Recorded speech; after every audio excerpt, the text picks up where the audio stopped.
All right, welcome to another episode of the Intrepid Global Citizen Podcast. We have two very special guests today joining us. From Mexico, we have Karl Bushby and Angela Maxwell. So welcome to the show, guys. Honored to have you here. And good to be here. Yeah, thank you. Yeah, so we could start off. Maybe you guys could introduce yourself quickly to our audience. Okay, well, I'll go first. I'm Angela Maxwell, and in 2018, I set out to walk my way west-ish around the world. And I just basically did 4 continents, about 14 countries, and then a little bit 20,000 miles. And before I had started, Karl was currently walking in the States at that time, and I reached out to pick his brain on, what's the best cart to use and things. And we've stayed in touch, and that's been 9 years ago. I went walking with him and some things. We ended up doing a camel expedition in Goliath, learned to work really well together. And then so here we are in Mexico, where he'll talk about finishing the last part of his Goliath Expedition, and to join and have some fun along the way. Okay. And my name is Karl Bushby, and I have been walking around the world probably longer than half your viewers currently have been alive. 25 years or now, since I left home back in the 1st of November 1998. And with the task of walking from the bottom of South America back to the UK, unsupplied any form of transport, so a continuous footpath, with the occasional swims thrown in. And we'll elaborate on that a bit more detail later. But so walking a long time. Yeah, me and Angela have touched base during that time frame in Mongolia and in the United States, and we're looking at going back into Central Asia together to pick up where I left off before the pandemic, and we can go into details on that later. Okay, sure. All right, so let's talk about the beginnings for you guys. I mean, it's interesting that you guys have such a curiosity about the world, but I wonder what it was like early on. What were your childhoods like, and where do you think this curiosity came from? Is it me? Yeah, go for it. Wow. I mean, for me, it's I originate. I'm part of a military family. But as a kid, I was definitely a born again naturalist, fundamental naturalist. So it was kind of interesting that I ended up joining, became a British paratrooper in line with the family traditions. But I think during that time, I had established a real fascination for adventure and horizons. I had a real thing for horizons. A good horizon would always give me a good kick and a good buzz, and never left me. And I think not just as a child, but later on in the army, when I traveled the world, I would find myself in various places in winter, up in the mountains in Norway, or deep in the deserts in Kenya. And every now and then I'd catch sight of a really good horizon, and I was constantly being teased by these horizons. And during my time, I spent about 12 years in the army. During that, probably one of the most peaceful times we've ever known. So there wasn't a lot going on in the world. And as a young paratrooper, you kind of bored quickly when there's no. So we all got bored, and I remember my mind began wandering and began looking for external challenges. And then eventually I started looking at maps and dreaming of big distances. And within the parachute regiment, we're all about doing everything on very physically orientated. It's all about distance and endurance and stamina and being independent, going alone. So all of that played into my vision of a great journey on foot around the world that I slowly put together in the waning years of my army career. And then I started looking at maps, started drawing line maps, and started taking it incrementally more serious. And then eventually, well, I hadn't found anything of a sufficient enough scale that was worth leaving an army career for. There was nothing that really grabbed me. And one day I got a birthday card from my father, who was ex-special forces at this point. And he had talked about a couple of special forces guys who had just the possibility of walking from London to New York over something called the Bering Land Bridge. And at that point, I had maps all over the place with a lot of the continents, but I haven't been able to link those continents. And this Bering Land Bridge concept isn't something that I'd come across. So I got awfully excited. And looking at that, obviously there was no Bering Land Bridge. There hadn't been for some 12,000 years since the last ice age. The idea took, I ran with it, and we studied out the possibility of using ice over the North Pole to get from the Americas into Asia, into Siberia.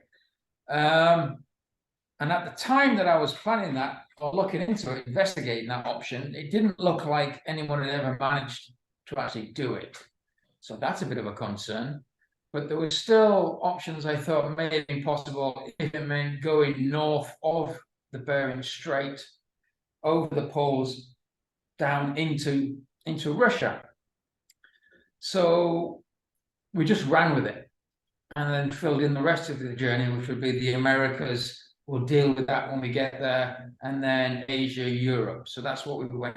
Although originally it was to walk from the UK out to the bottom of South America, and then one day a smart, wise old adventurer from British Special Forces, a friend of my father's in the SAS, and he was a bit of a legendary adventurer, and with missing fingers and scars and all the rest of it, like a real adventurer is supposed to have. He had looked at this and said, well, what you have here is not a physical challenge. What you have here is a mental challenge. And he was the one who suggested swapping this thing around and starting at the bottom and going home, because he said every footstep home could give you the psychological edge rather than walking away from home. And that's why I decided, being a complete noob, not really knowing any of those finer details, we decided to start and walk home. That's how that came about. Once we got to that point, once I drew a line on a map from England out over the Bering Strait into the Americas, understand why anyone would want to stop in New York and tuck it all the way down to the bottom of the Americas. And I think it was the moment that I drew that line on a map, that's when you feel the hairs on the back of your neck stand up, and you're like, shit, that's it. That's what I've been looking for.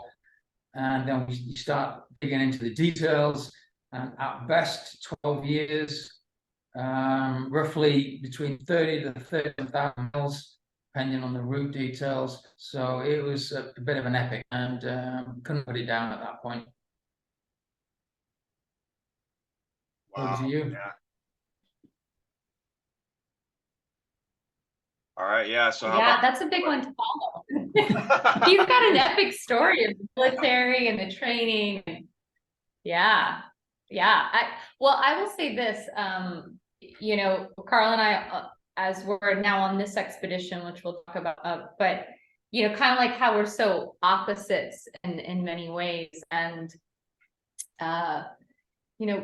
for me, I had kind of like that comfortable life. I had my own coaching practice, just everything was comfortable. So it was really good. It's interesting because I think oftentimes when people think about leaving for such a big thing, there's kind of a reflection of like Eat, Pray, Love or Wild. It's like, just that intensity of something pulling. and then finding yourself on the path. But everything was so delicious in my life and something I had worked hard for. And it was at the height of everything being so good for me personally that, to be honest, when I heard about a guy that was walking, and it wasn't Karl, and it was actually an author who was down and he was just walking, calculated how far he had gotten as if he had walked around the world. But that planted the seed. I was in an art class one day and I heard about this guy walking, and it was when I left the art class, I became obsessed. But surely someone's walked around the world, like who's done it and how did they do it? And so devouring, women explorers, like Rosie Swell Pope and Fiona Campbell, and people who had done some really epic walks. And it was just like a seed that was growing, and the obsession turned into, I think I just have to go do this. I can't even explain why. To this day, when I'm in an interview, I'm asked why, you would think at this point, I would have a really, clear answer, but it's just like a calling. Like I just wanted to go, and there's something about kind of finding out what I'm made of. I had never camped alone. I day hikes and then went home to the comfort of Netflix ordering a pizza. I had not experienced anything like this. I would even say that by the time that I took my first few steps, I didn't even know how to properly fire in the wild. Not total city girl, but a little bit close to it. The kind that if you go hike, you make your fire starter. You're not gonna go. I'm not carrying a cottons, gasoline. I've just got a nice little lighter with the, fire starter kind of thing. So it was about discovering, and I like that word better than finding. It wasn't long. It was kind of discovering more about my own kind of strengths and being alone. Being alone as a woman walking is quite a challenging experience. Can't be naive, and you have to keep your eyes alert. Just the aspect of enjoying it. I'll say something that Karl sometimes rolls his eyes at me about, which I love in some way, is that I just really want to feel the earth in a sense of like, there's different food, there's different culture, there's kind people along the way, sometimes unfortunately not so kind people, but for the most part they are. And there's also just this feeling of walking over ancient sea, walking through a desert landscapes, and the humidity to dryness to snow. There's something just so enlivened about that. And lastly, I would say, I think there's something about being able to walk Earth now, seeing things that we don't know how long they'll last. And there's something about not just seeing the world, but actually experiencing it. Yeah, sure. I think, I can definitely relate to your story, Angela. I have kind of a similar upbringing, comfortable life, and, I had a stable job and everything. My friends said, wow, you've got it all, but I don't know, it wasn't for me. I wanted more. I wanted to challenge myself physically and mentally, and just wanted to get out there. So yeah, I can definitely relate. So Karl, you were a paratrooper. So what was that training like for you as a paratrooper? Oh, wow. Well, for me, it was bad news. I joined the regiment as a boy soldier. So I think I was 16 when I got in. I was 16. I looked like 9, and I had the body of a 5-year-old, and that combination was a really bad start. And I got my ass kicked big time. It was a nightmare for me. It was a nightmare. I had a father who was special forces, so the alternative to failure was death. Well, it was getting late.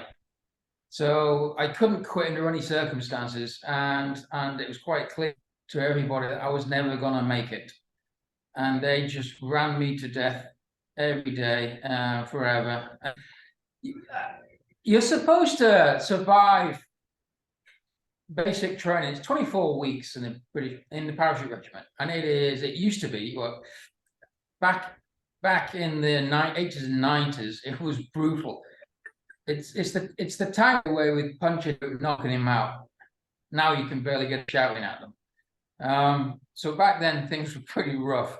We look at Abu Ghraib and that footage and we laugh, because as recruits we all enjoyed that on a regular basis. So yeah, it was tough, and the physical training side, and I was physically immature, and so you're supposed to spend 24 weeks, and what the idea is you take a snotty-nosed little civilian and then you break him down, and then you rebuild him into a soldier, someone capable of not just surviving on a battlefield, but thriving. And that is quite a process to do that to a human being. So it's pretty damn rough, and 24 weeks of that should be enough for any human being. But because I couldn't, halfway through our training, we have something called P Company, or Pegasus Company, which is a physical test week. It's kind of like if you think of BUDS in the SEALs, or Special Forces selection. So we're the only what is a traditional military unit that has a kind of special selection process involved. So it's a week-long physical hell, and then that weeds out. It used to be at the time about 85 to 90% of the recruits would drop out during that process. So that really brings the numbers down, and then the remainder, the survivors of that, go into parachute training, advanced military training. It took me I think I passed that week on my 5th attempt, and spent almost 2 years in that establishment, which at the time was unheard of. So normally they will never let you do that. You will have maybe 2, perhaps 3 attempts, and then normally no one would ever try it again, or you get kicked out. But with me, they saw someone who was physically immature, but had all the characteristics that they were looking for. Like, I wasn't prepared to fail. I cannot remember how many times I must have woke up in the med center strapped to IVs, because they just took me out in the hills and run me to the point where I collapse. And then we go out the next day and do it again, and then do it again, and then do it again. But I wouldn't quit. So they kind of kept, I had my supporters within the training staff, luckily for me. So they managed to keep me in the system until one day I passed P Company. Now, whether I passed P Company because I had physically made the grade, or they had decided, look, let's just let this one slip because he's possibly he has the rest of everything else we're looking for. He has all the characteristics we're looking for. The physical thing will come as he grows. I was just obviously physically immature. So that was a bit of a problem for me, and a bit of a problem for other people in the regiment as well, I think. So I had this mark of Cain. I had this tick next to me, which was, possibly a weak link in the chain. The parachute regiment is tough to understand for anyone who hasn't been in a parachute regiment. It's less of a military unit and more of a cult of war. It's a scary bunch. They exist in that glass case, break only in the case of extreme warfare. So that type of unit. So they're an incredibly close bunch, and you've really got to fit in well. And I guess I never really quite fit in post selection, whereby there was always that question mark next to my name. But I progressed, I stuck at it, and eventually started making my way up the ranks. But eventually, like I said, after 10 years or so, there were no wars. We lived in a very peaceful time, and then I started looking for other things to do. other than not rotating in and out of Northern Ireland, there wasn't a lot else going on in the world for us. You know, all this was pre 9/11. Oh, how things changed. You know, but I'd got out just before that. So the training was, yeah, intense, about as tough as it gets, but it kind of set me up in a good way to do what I did, right? And it was, I think it was that internal struggle. Well, I know it was that internal struggle and the constant feeling the need to prove myself that ultimately probably led to this journey. And I always say about it, always came up like almost like a bad bet in a bar, where it was that conversation with the guys, and then the guys tell you, and then you're like, well, screw this, watch this, I will show you bastards, watch this, and then you go and pick the most insane thing that you can think of, and then you go and do it. And it's kind of like that, just to prove a point. I could go further than any of you guys could even think about. That's what I'm going to show. And it was kind of in that theme where you know, all this plan kind of grew, and I hatched this entire scheme. So it has that smeared all over it. Obviously, since then, you know, I've kind of grown up and realized that I don't need to prove anything anymore. And so it's not like I'm still struggling with that. But I think that definitely at the beginning, that's where this whole thing came about, was that internal conflict with constantly trying to prove myself to family. You know, all my family are incredibly fit soldiers, special forces and all the rest of it. And you know, with my peers, and just the fact that I only just kept managing to get to meet the grade, to get through the tests. And I really struggle with that, and especially in recruit company, because you don't spend almost year and a half, almost 2 years in an institution like that and come out the other side without a couple of scars, if you know what I mean. And you know, and I did have to get a little bit of therapy at one point when I was having problems with anxiety attacks due to physical events and things. So it took its toll on me, let's just say that. And I think a lot of, yeah, so definitely when it comes to why we got into this journey, why I began, it all grew out of that embryo in the army, that time still needing to prove myself, and then just taking it to the extreme. Okay, well, wow. So do you think that that need to prove yourself, I mean, obviously you've matured since then, like you mentioned. I find it curious that you've been doing this since 1998. So have you ever thought to yourself, okay, I've made it far enough and this is enough, but you seem to keep wanting to carry on, right? And actually carry out the goal you set out. So what keeps you going after so long? I mean, I don't get that. You know, there's no wish to quit. There's no understanding of quitting. I think that mindset, I think, is very important from the get-go. You know, I remember going back and reading my own diaries that I wrote in the town of Hull, where I originate from, in England, before I started this. And we had this conversation with myself about, you know, it's once I leave, there's no out clause in this contract. There's no ticket home. We're going all the way. All that needs to be understood was just what it is that we're willing to do to achieve that goal. And so I think that's important when you're doing something that's so long term, because there would have been so many excuses to quit, so many times that we've run up against brick walls and thought, well, you know, we had a good try. I mean, we did it with this we could, but no, we've never actually had that. There's always a way to get over, under, and around the problems you face. And you know, the current situation is a classic example of that. When plan A fails and plan B fails and plan C fails, there's always plan stupid or plan ludicrous. And here we are. And here we are, plan ludicrous again. And it's not the first time either.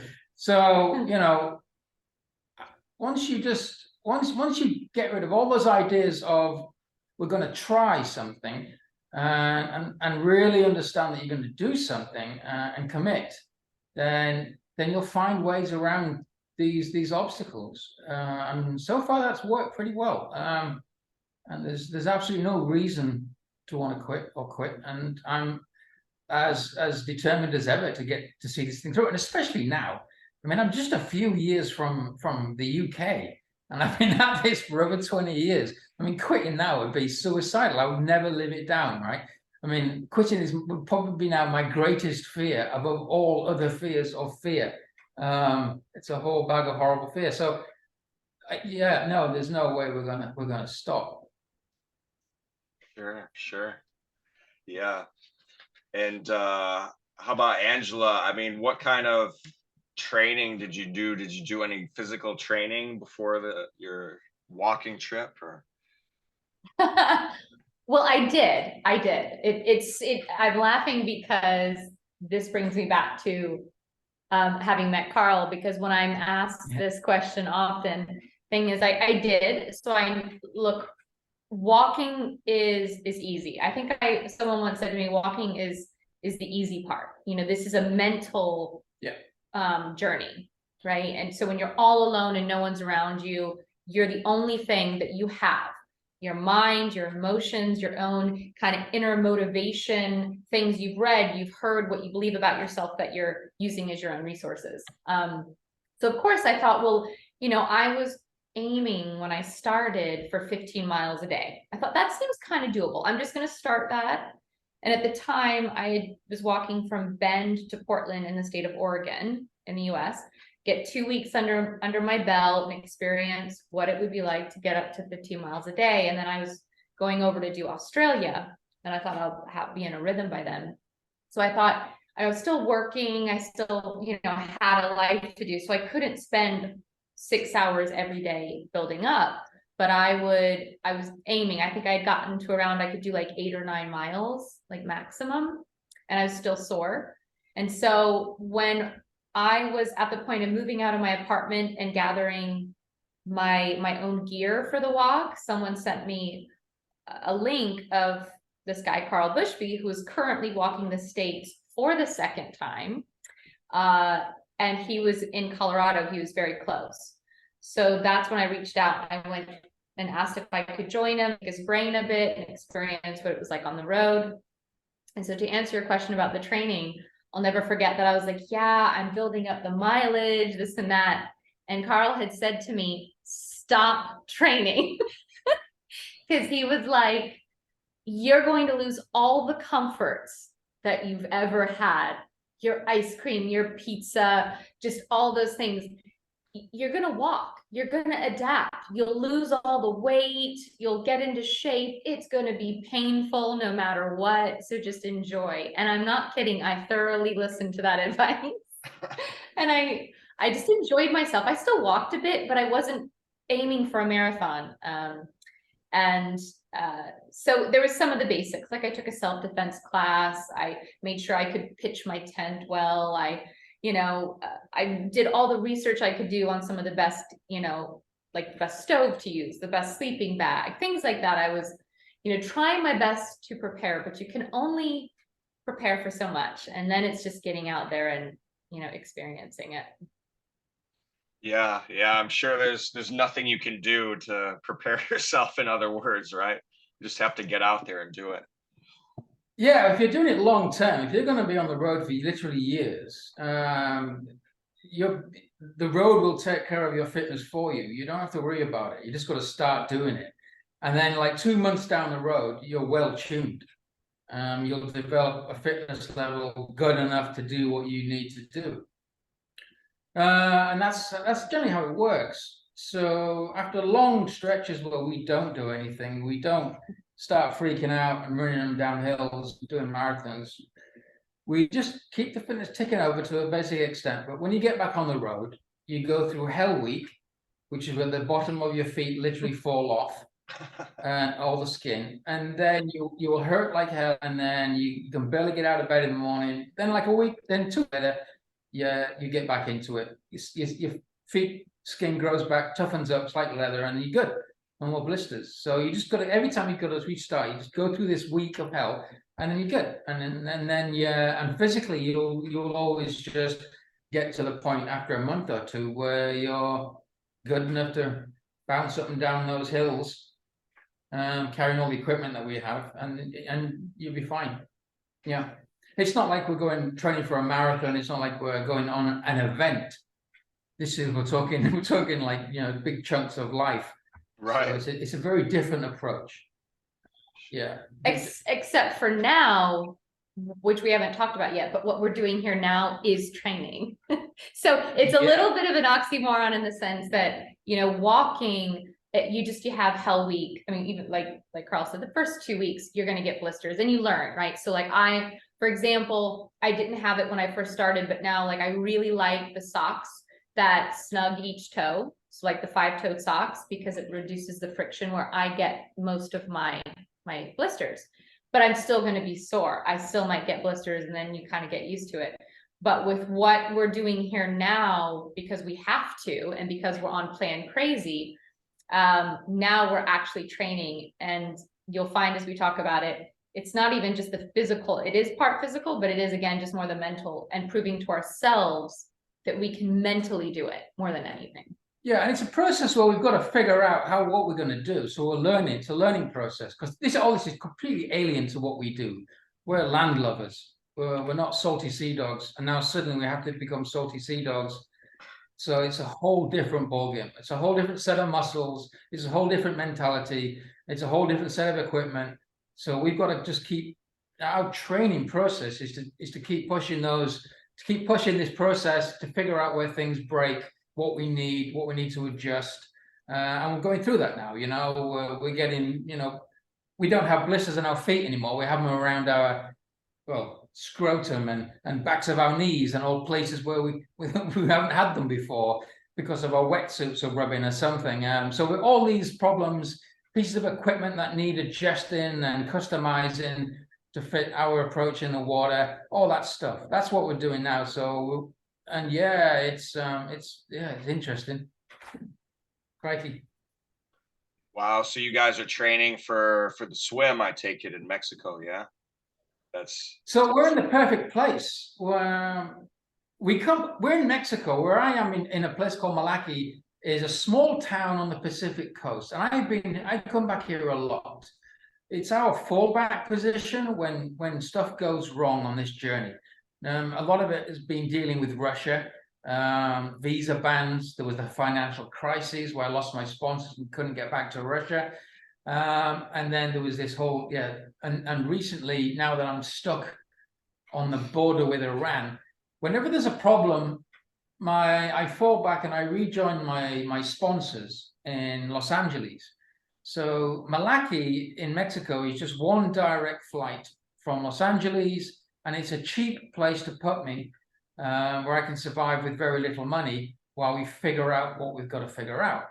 And it just so happens that it's a perfect place this time around to also train for the swim, because Malaki has a bay, kind of in a bay, excuse me, that's about 3.4 kilometers across. So we can bash up and down this bay, and it's perfect for training. It's somewhat sheltered. There's less sharks. Angela's pet. I have a little thing with sharks. So obviously, part of what I do is facing some fears, you know. And so yeah, it's really a good place to start that training, and then Angela's all brave, and now we're going out and venturing into deeper waters next. And then we'll push it out along the coast and do, you know, maybe try something a bit longer. But we're working up to that right now. But we're in this place is the perfect time. And also the temperatures here during winter are approximate to the temperatures in the Caspian Sea during the summer. So it's just ideal right now. Wow. So you're planning on swimming across the Caspian Sea, yeah? And right. So you'll be starting from Uzbekistan, is that correct? Yeah. Yeah, I realize as we're getting into it that a lot of your listeners don't don't necessarily know, like, why are we training for swimming, and like why the Caspian, considering that we're walkers. And so Karl will explain where he left off, and he actually has to backtrack a bit, and I'll let him give more of the line of that. But the Caspian is really out of essence, plan crazy, as we said. So yeah, so I mean, this really, let's go back to the end of 2019. I managed to get through Turkmenistan and arrive on the border with Iran. I managed to get a 30-day visa out of Turkmenistan, which first of all is amazing, because they don't often issue 30-day visas. And with my escorts, because you need a 24-hour-a-day escort in Turkmenistan, eventually we made it to the border with Iran, understanding that I was going to have to leave the country anyway once that visa runs out. I got there with 2 days to spare. Not only that, but as I arrive on the border with Iran, there were a couple of oil refineries that were attacked in Saudi Arabia. And everyone was pointing their fingers at Iran, and there was a big diplomatic spat exploding on the scene, a lot of tension between the US and Iran. So we had to gather ourselves in Los Angeles and figure out how we were going to do this. And the other big problem is I have a British passport, and there are 3 passports that you cannot enter Iran on with a great deal of freedom, and that is the American, Canadian, and British. If I had had any other passport, things could have been a lot different. But unfortunately, with the British passport, there was an issue. So we went back to Los Angeles. We started working on this. We were looking for contacts in Iran. We weren't having a lot of luck. So a couple of months in, things were looking really tough. And especially because of the rising tensions with the US at the time, no one was really willing to put their necks out and help us. And then eventually we found a guy working in the Kazakh embassy, the Iranian embassy in Kazakhstan. And he was willing to help us get the visa and organize the required escort that I would need for something like 3 to 4 months to get through Iran. And we would have to pay for all of that. So it was going to be a big deal. Oh, and my US sponsors could not be involved at all because of US sanctions. So this was now all on me. So it was a complicated picture. And as we started that conversation with our Iranian contact, the Americans dropped a hellfire down the windpipe of General Soleimani, and America and Iran literally went to the brink of war as the Iranians started firing ballistic missiles at a US airbase in Iraq. So things looked really bad just before Christmas 2019. And our contact literally put his hands up and said, look, I can't talk to you guys anymore, and disappeared. So post-Christmas, everything was looking bleak, and we were back to square one. By this point, I'd come back to my home in Malaki, Mexico, because obviously this thing was going to take a while. So we started working on it again. A couple of months later, we remade contact with our Iranian friend. The ball started rolling, and then boom, the pandemic kicked in. And that was pretty much it. Everything just, disappeared overnight. And Iran was literally one of the first countries outside of China to get, smacked sideways by this thing. So pretty quickly, things were looking very bad. And then, mid to 2020, nobody knew anything. I mean, at that point, I don't know. I just no idea how long I'm going to be here. And that was it.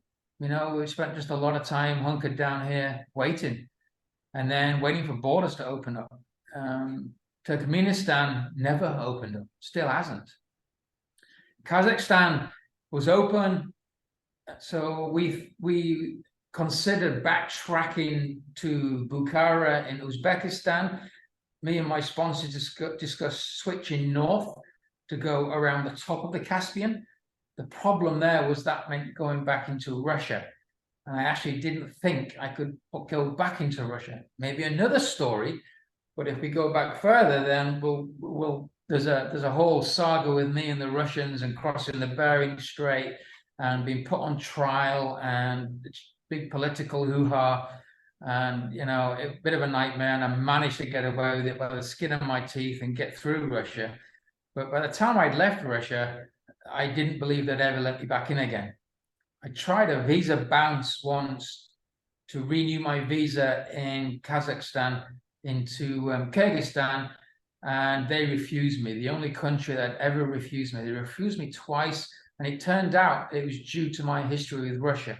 So because a lot of these central countries and Russia have a security pact, I was in the system and I was blackballed.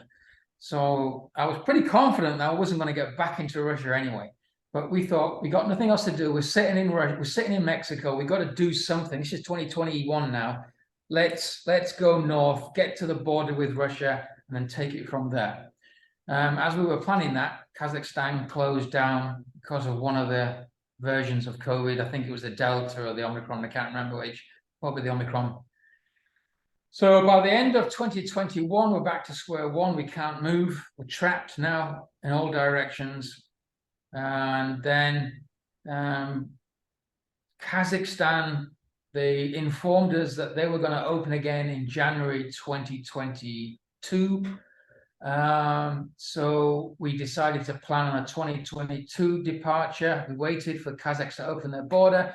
They opened their borders. We're like, yay, this is the big one. And then Russia.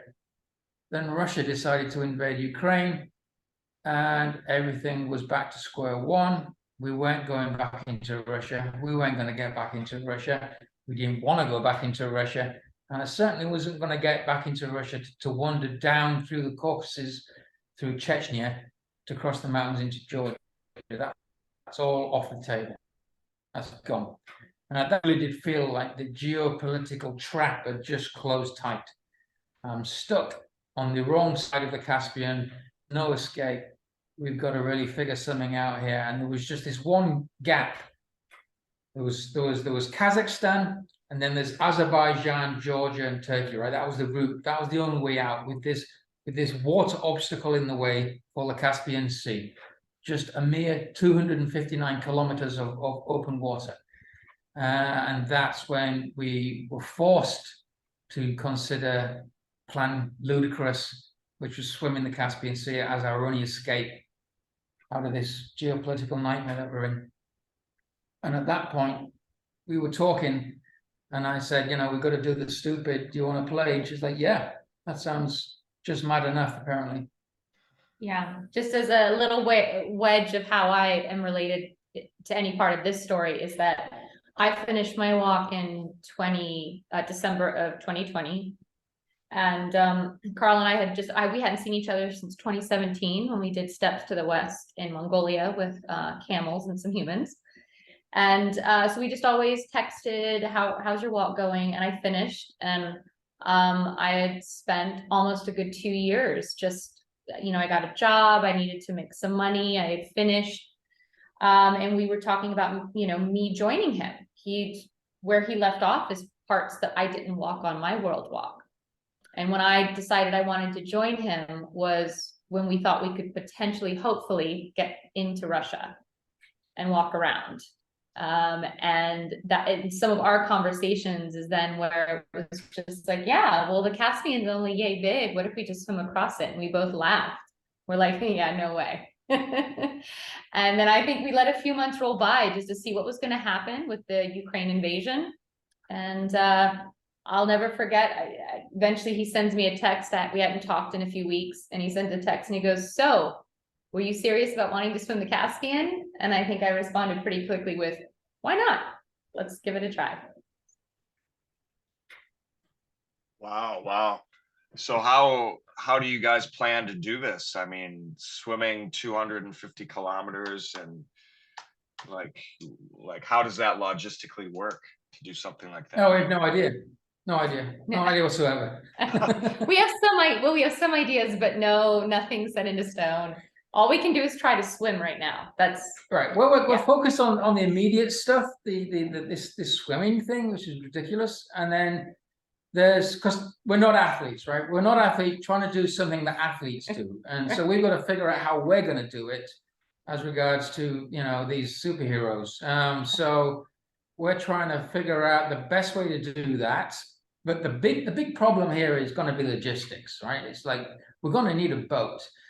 So we can swim between 8 to 10 kilometers a day right now. We figured out we can do that over like a 6-hour time frame, 6-7 hours maybe to get that 10 Ks. If we do that every day, then we're looking between 25 to 30 days to swim across the Caspian. We're going to need some kind of boat support at that point.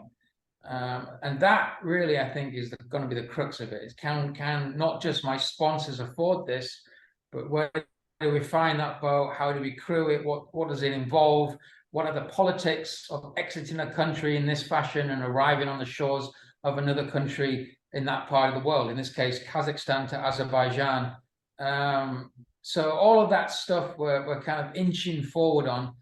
Can't say we're making a great deal of progress right now on the boat thing, but we've got our fingers in a number of pies, and we're poking and prodding, trying to figure that out, while at the same time tossing ourselves in the ocean here and swimming back and forth for hours and hours at a time, trying to figure all that out.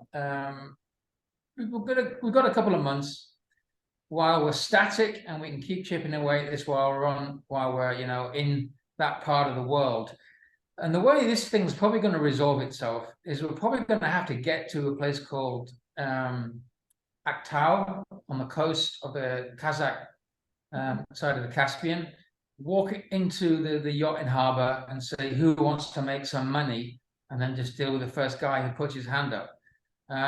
It'll probably be resolved the old way, the old face-to-face, because right now we're not, it's really tough trying to do this via email with people. So one way or another, we'll get it figured out. Whether we can do it within the time frame that we're hoping, i.e. to be ready to swim by August, which by all accounts appears to be the best time of year. Everything works in our favor in August. The mechanics of the Caspian, the way that the water works, flows, it flows in our general direction during that time of year. The winds are behind us, so it all looks fantastic. Temperatures are great. So we're hoping for August, if we can get all the logistics figured out before then. And we have sponsors who are willing to put some money in this. It's just how much it's going to cost and how much they're willing to fork out for something like, support boat, crews, food, fuel, and all the rest of it. Then there's all the visas and travel expenses and the equipment that we need. And just to get us 1,000 miles through the desert, it's going to cost a chunk of money. It's not cheap. So it all adds up in the end. So it's the logistics again, like everything else. If we can get all that squared away, physically, mentally, yeah, we can do it. Yeah. Right, we can do it. It seems doable, 8 to 10 kilometers a day, and you just pace yourself, right? Just like a walk, but in the water. Yeah. You're walking through the water, right? You have to tell yourself, I suppose. Pretty much. Well, that's the thing, is when we say swimming, ultimately we are using a vest that has a little bit of foam, and that helps with that buoyancy. And then we've got fins, and so we're just kicking and stroking as much as we can to get as far as we can. Yeah, good. And then you'll have food on the boat and everything you need, right? So for survival. Yeah, so the idea is that at the end of the day, we have to eat and get out and clean and tend to wounds and things, because there's going to be issues when you're doing something like this. Seawater in the human body over a long period of time, and equipment, holes will appear in the skin, and so stuff like that, I think, is really going to take a toll. But again, it's all the mental fortitude at that point. And if we can keep that in check and keep on top of that and keep going, that's the plan. Yeah. Wow. Great. Okay. All right. So let's why don't we rewind a bit here? So I mean, you guys have had some, to say the least, epic experiences on your walking trips. So Angela, you walked through Australia, and that was at the beginning of your trip, right? Right. So how not? You just dive into the harshest environment. Why not? So how was Australia? It sounded, on the research I did, like pretty harsh. Right. Well, the way that I had planned it was I knew that I wanted to finish across the states rather than start that way. And again, my vision was 4 continents. And so I was kind of choosing ones that I thought, not necessarily that were safe per se, because I think that's kind of a myth. I mean, you can be in a very, what seems like a safe environment. It doesn't really matter, but, you know, Australia was just, it's like next door, right, to Oregon. It was like on the way going west. You know, when people ask me what my favorite place was, I actually end up saying Australia, and for a few reasons. One was because it really stripped me of everything I thought I was becoming in my life. Like, I mean, I think we know that even just about a desert in general. A desert challenges you so extremely. So the fact that in the end I could find water, I managed to have all the resources, loved, you know, building my own fires at night, you know, things like that. It taught me, like, okay, by the time I got to the end, and I did Western Australia, I specifically chose to go from Perth up to a small community called Colombian, which stayed on the West Coast, because there's a lot more population on the East Coast. And I really wanted to be alone. I mean, I remember someone saying to me, who was from the Perth area, you do realize that you're going to an area of the outback that people die of heat stroke and dehydration all the time. And it was like, yeah, I know, I'm gonna give this a go, why not? So, you know, crazy or courageous, I don't know, that's a thin line, right? But I love solitude. So for me, it really is about the ease and the joy I feel when I'm going out into the middle of nowhere.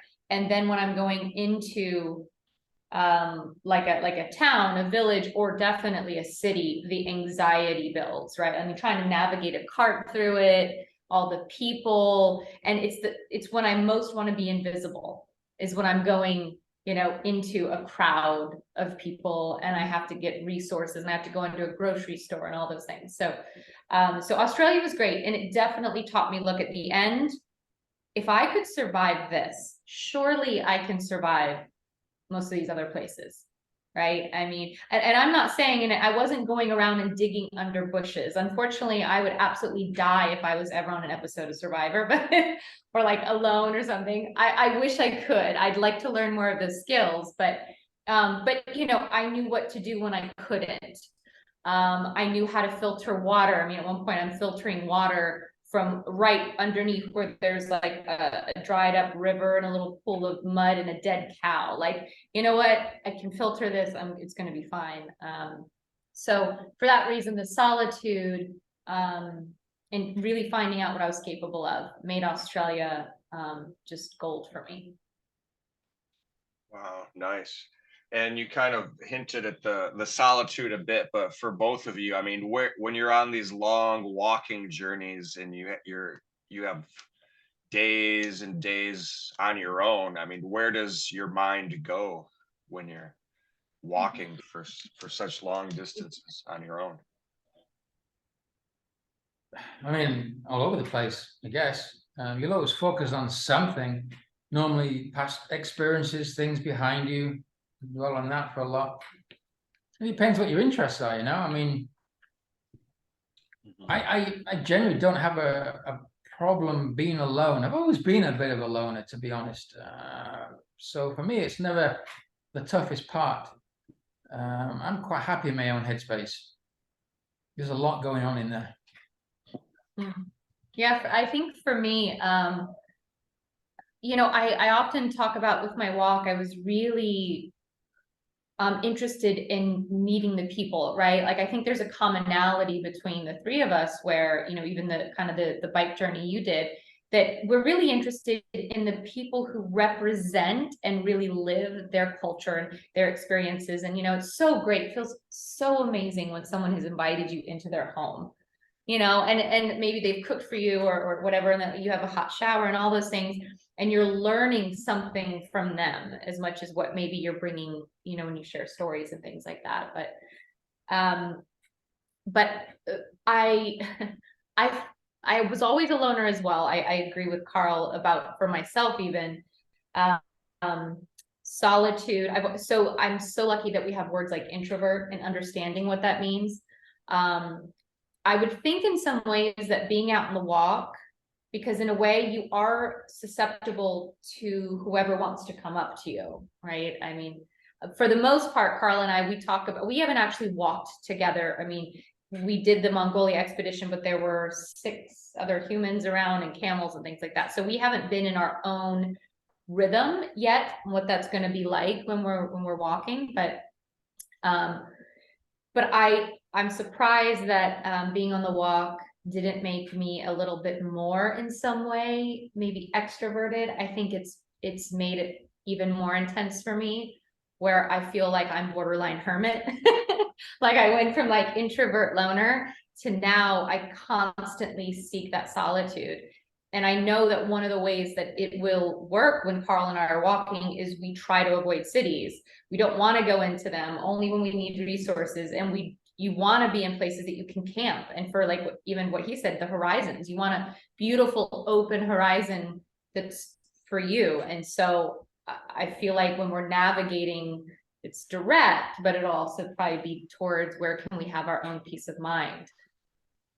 Because for me, that's that meditative connection. I mean, like, I think you might agree, when people are hiking or cycling and they're sleeping out in their tent, to hear nature is something that is just so profound. It's different than trying to, play something on your iPhone of birds and waterfalls and things. So.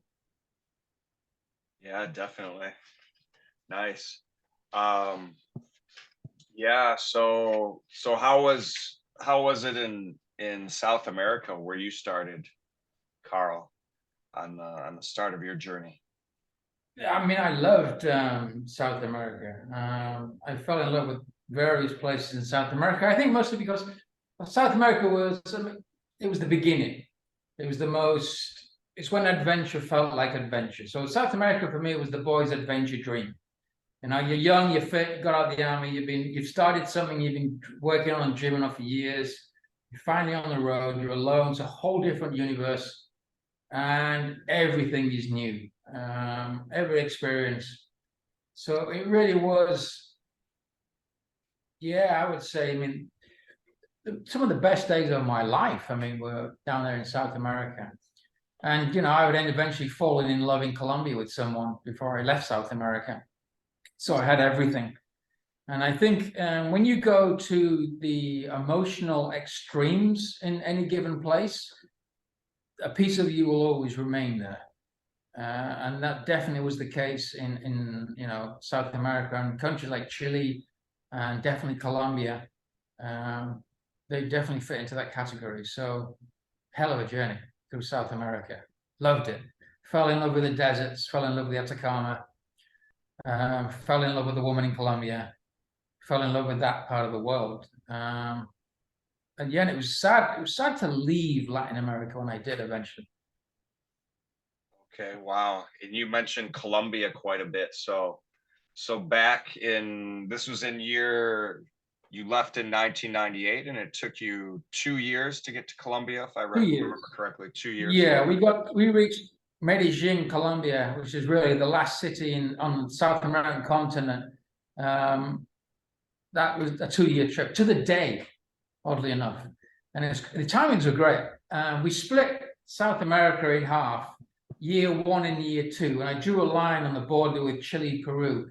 And we arrived on that border on the 1st of November, literally to the day, and then arrived in Medellin the day before, the 1st of November. So, I mean, it was just like bang, bang within 2 years. Timings were just amazing. So we had a good understanding of the timings. And then, of course, things slowed down because we faced that first gap, so to speak, the Darien Gap. Yeah, so wow. And then during this time in the year 2000 in Colombia, I mean, the FARC had a big presence there, right? And there was basically a civil war going on.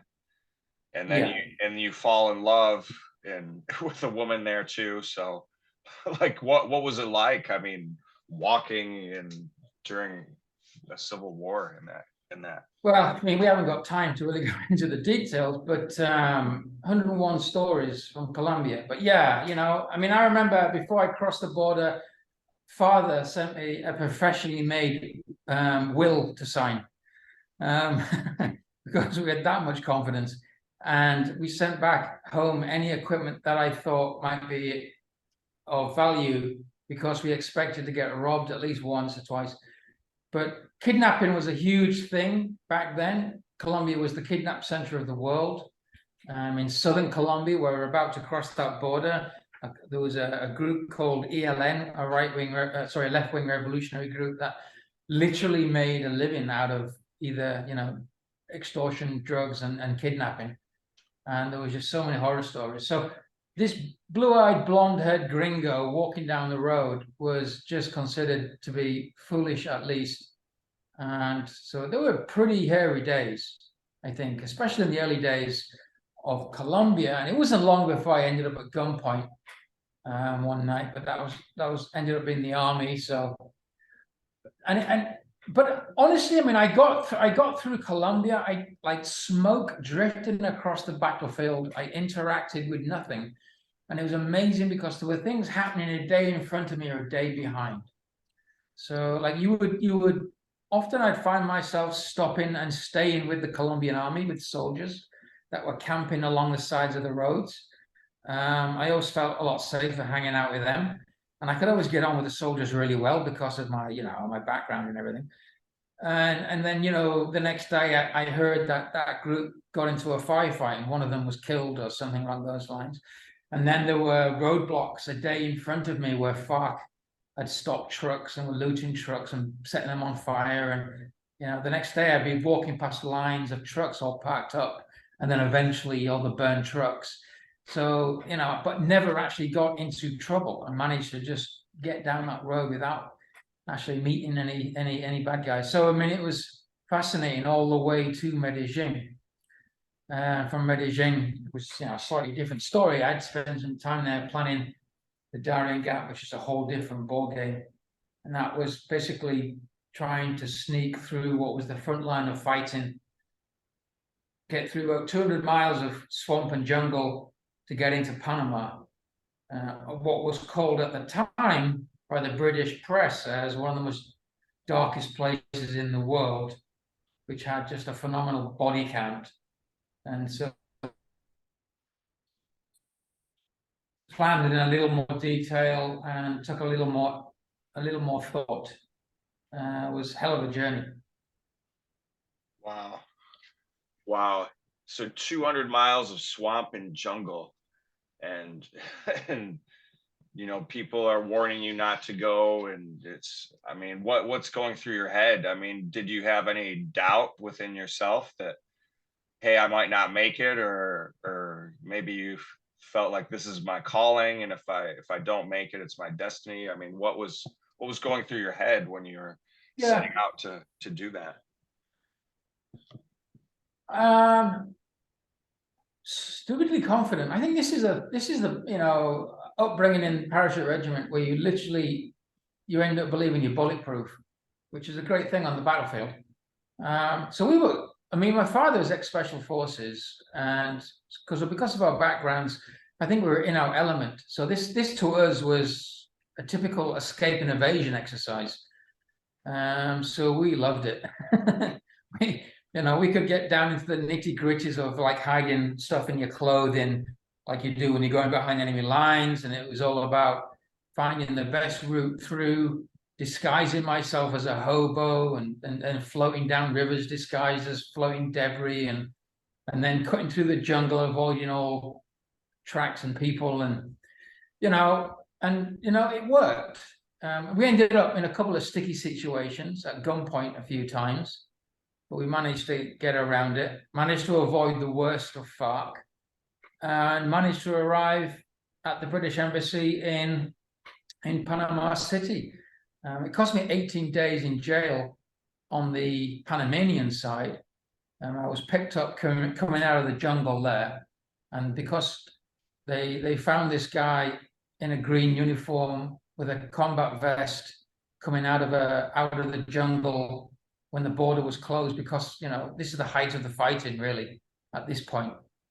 And the Panamanians are fighting the left wing, the Colombian guerrillas in the jungle as well, because the Colombian guerrillas, they storm a lot of the villages and towns on the Panamanian side for food and drugs and stuff, medicine, equipment. So the Panamanian police are basically acting as the army and fighting them, within a certain distance of that jungle. So I had to get through that. I got picked up, ended up spending 18 days in jail while they figured out who I was, which was an interesting period.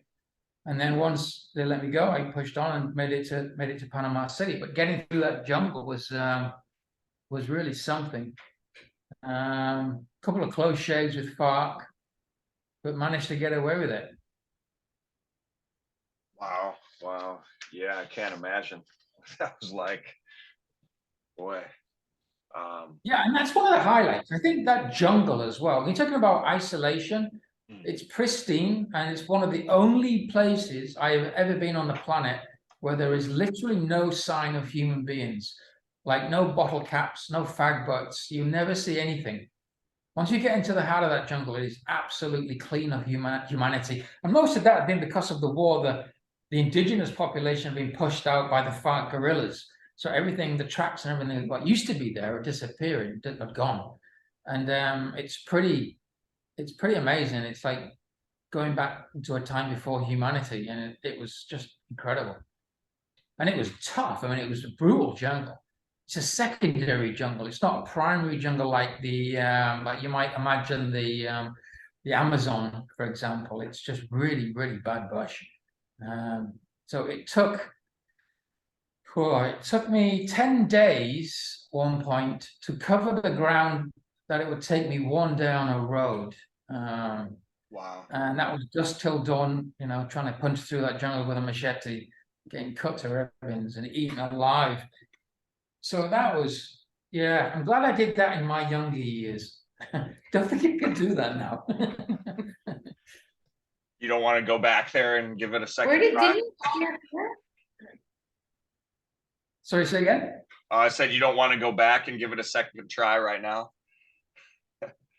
No, I mean, I'd love to go back and see that part of the world. Like real jungles is something you only see in a real jungle. I mean, that was just phenomenal. I'd love to go back and see that, but I often think back to that and think to I wonder whether or not I could do that now. And I just sometimes I don't know. I just don't think, it was a real physically, mentally, and within every way that jungle just beat the crap out of me. And I remember reaching the border somewhere. The GPS was telling me I'm on the border with Colombia and Panama. And I remember sitting down and sobbing like a child.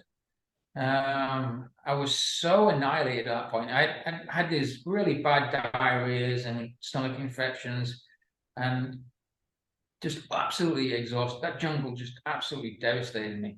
And yeah, I remember that was the only place that truly broke me, to the point where I was a gibbering wreck and I had to get a grip of myself to be able to pick up and move on into Panama at that point. Brutal. Wow. So you're just surviving off the land, basically, yeah, in the jungle, and We did at one point. We foraging ran for out of food. food.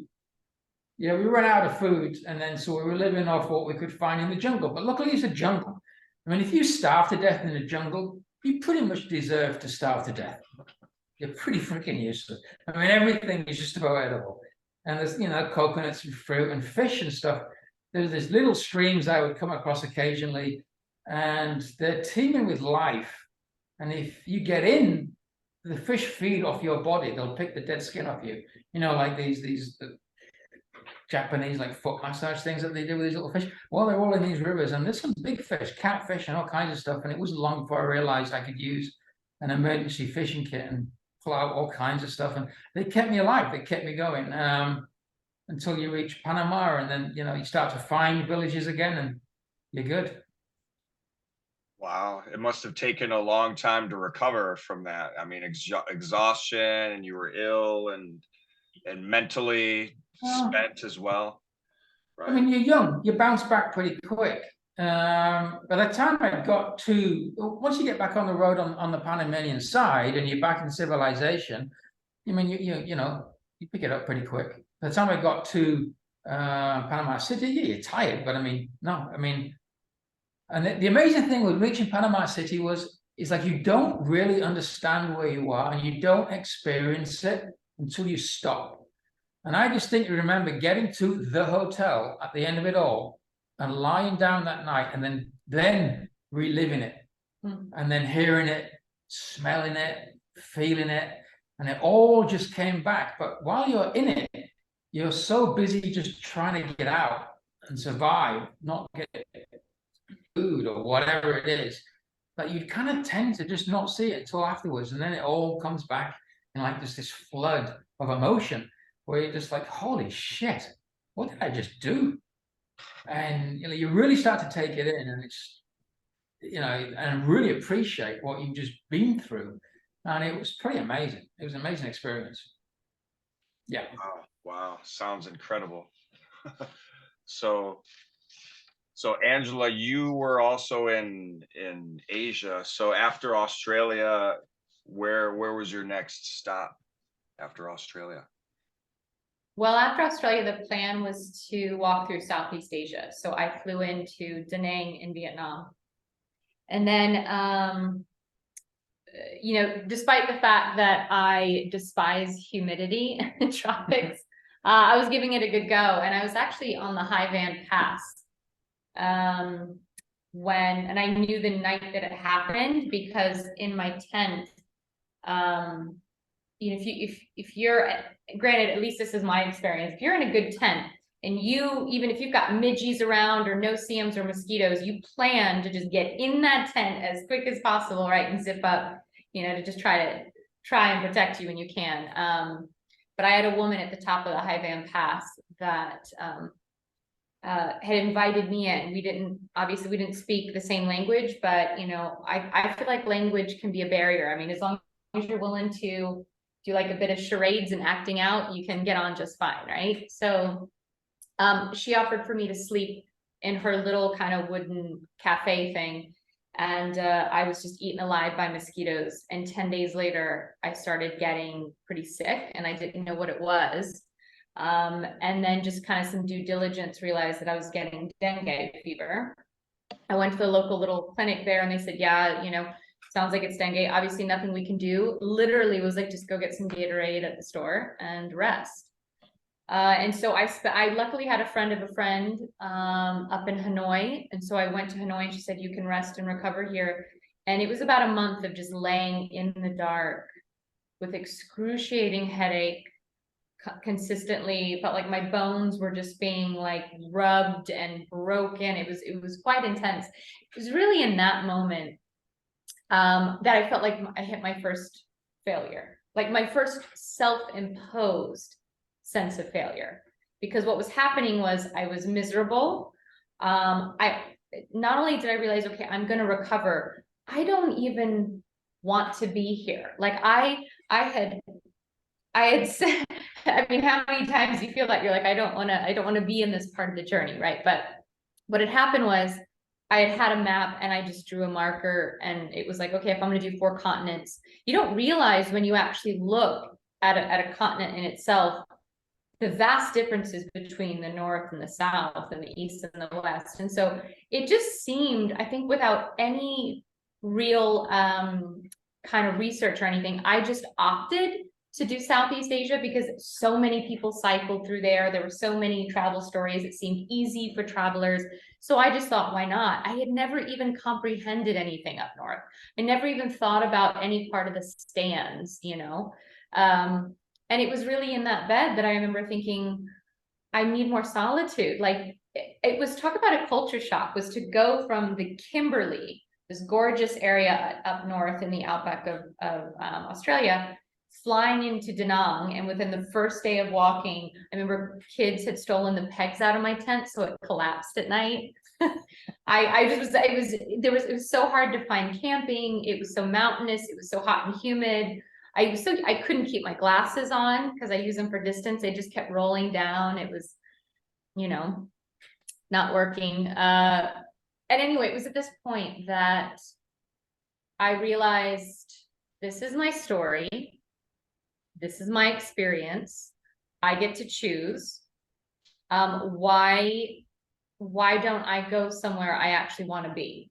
And that's when I kind of even looked at a map and realized where I'm at, I can just fly up directly up north to Ulaanbaatar and continue walking across Mongolia. And it was like, oh, Mongolia, how did I not even think about this? This is like the last frontier of nomads, right? Like this, it was like, oh, this is perfect.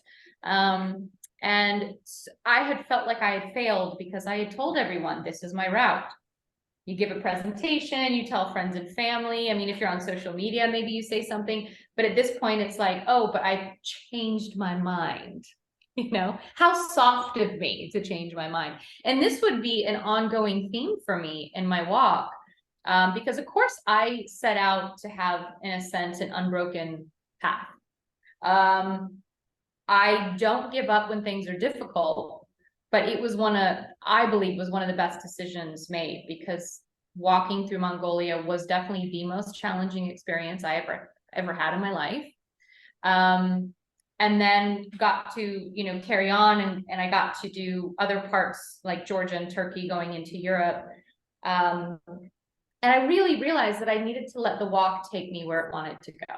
So really just letting it be an experience. So I let go of some of those rules, right? It's kind of a nice little saying, isn't it? That rules were meant to be broken. So once I let go of that, those little bumps in the road became less about, oh, I've failed at my own, you know, rules. And it's like, why would I do that to myself? So that's in another way to have Karl and I, the way that we have gone about our own walks are very different. I think in ways, hopefully, that's how we kind of complement each other as well. But yeah, so that was the first moment of failure, which was really ultimately just deciding I can go wherever I want. It's my walk. Yeah. Sure. Yeah. And then you mentioned Mongolia you really wanted to go there, and it was the most challenging part of your walk. So how can you tell us about the details of Mongolia? Sure. Well, so I ended up doing Mongolia twice. So the first time, well, not in full. The first time I walked myself alone. So after Australia, and then I got under 2 weeks walking in Vietnam, and then recovered for a month, and then flew to Ulaanbaatar, where I was going to start walking west. And then after my experience there, and then walking to the border of Russia, then I guess it was 3 years later is when Karl had contacted me and said, hey, do you want to come back? And, you know, so it was the first time I was actually joining him on his walk. And then he mentioned camels. And honestly, even the woman who had this vision of taking camels, this Mongolian woman who wanted to take camels across the old Silk Road, and it would be continuing the journey for Karl on foot. I like the idea of supporting another woman's kind of vision and be on Karl's journey. And it would be kind of like a healing journey. So what I will Healing from what? Healing, yeah. So what I usually say is it's not like a wound to talk about. I gave a TEDx talk called Courage is a Verb, and I talk a little bit more about it. But basically, about a little bit short of a month into walking in Mongolia, I was attacked by a Mongolian nomad. So it was the worst fear, right? I mean, other than potentially dying in a jungle or dying somewhere, you know, all alone. Ultimately, I think for a lot of women who want to go travel or go adventure, this is going to be one of their worst fears, right? Is they're going to be physically or sexually attacked in some way. And so, you know, at that point, even though I had walked Australia, I was still a bit naive. And what I mean by that is that I had a lot of Mongolians, and in Vietnam, I experienced the same. I don't know, Karl, if you experienced in South America, but a lot of people are just so curious. Maybe you've had that too. They just come up, they want to see what you're cooking on, and what are you eating, and what's this tent thing, and they just get so curious, and you get to this point that you love sharing that. And, you know, in Mongolia, there would be like Mongolian nomads, generally men, would come and they just sit outside, roll a cigarette, smoke it, and watch me eat my noodles. Became like just a thing. So at that night, when this man came with a different intention, I was not prepared. I was soft and relaxed, and I felt safe. And so I will say this much, that it was definitely the last time that I did not have a system set into place. So at that moment, it was definitely what you call the pivoting point, right? So this makes sense. Something horrendous, traumatic has happened. And so in general, it's like, okay, there's two options that I can see, right? So the obvious would be, okay, trauma has happened, maybe give up and go home. And I'm very similar to Karl. Just quitting or giving up is not, it doesn't even come into the forefront. It's like, well, how do we adjust? How do you wait it out? What do you do? How do you go around it? How do you swim across it? So the idea that I would give up was just like, well, I couldn't possibly do that. But at the moment, the trauma can try to talk you into it, right? And the other one was, well, I can keep walking. I'm here. I can't take a bus anywhere. I can't have someone come and save me from this endeavor. So what happened ultimately for me was that night when I was waiting for the sun to rise, I knew I was at a choice point, right? And I started to think about people that had, especially women, who had experienced atrocities way worse than I just experienced, way more violent and way more mutilating in a lot of ways, physically and mentally and emotionally. And remembering, well, there they were standing on a stage, telling their story of what they endured and then how they thrived. So in a sense, I made up my mind that if I quit now because, quote, my worst fear just took place, then I would be doing a disservice, not only to myself, but to other people. Can I just find the will and the courage to keep going? And yes, I'm sure every man I'm going to see for the next couple of months or longer, I might feel disdain and hatred for, I think that's the part of getting angry, calling your own power back, but I kept walking, and I'll end this with a very, this didn't end up in the TEDx talk, and it was quite moving for me. I was heading towards Ulaanbaatar, which is in the northwest corner on the border with Russia. And I was really on a mission at this point, just want to finish this country now. I had a little bit of a sour taste in my mouth, unfortunately, which is why it was good that a few years later I went back and did the steps to the West Expedition with Karl. But I'm finishing the walk, I'm getting close to the border, and a Mongolian nomad on the back of a horse, comes up beside me and is just following me. And I found that a lot of Mongolian men that couldn't talk with me because of language or whatever would just kind of follow me and watch. And I was so irritated at this point because of what happened. And I remember like throwing down my cart handles and just yelling some obscenities to just go away and leave me alone, not sure if he understood. I think you got the point. And and I thought, well, okay. And I felt like I verbalized it, even if he couldn't understand.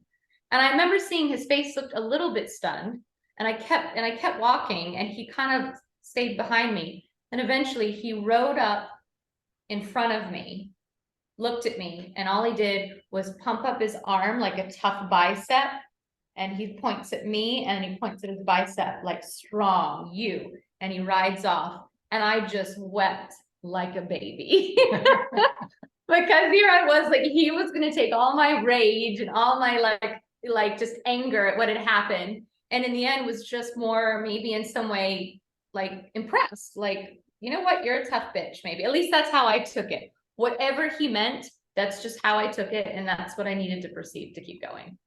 Yeah. Wow, that's quite a story. Oh boy. And so then you went back to Mongolia after that with Karl. So how was it going back? It sounds like you had some really strong emotions regarding Mongolia, and so how was it the second time with that?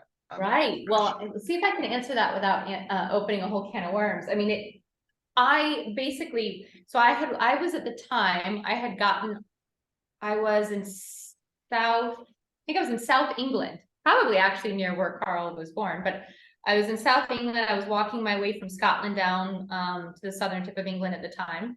And again, we always stayed in touch. And I was at a hotel where I had internet, and he's like, hey, let's have a little Zoom chat. He told me what he had already been brewing up, having met some people in Mongolia. And in particular, there was this amazing, woman who is Mongolian and had always had this vision of this camel train and taking him along the old Silk Road. And it was right on the route of Karl, and they were teaming up to do this thing. And would I be interested in coming back and being a part of it? And now, of course, initially it was like, no, thank you.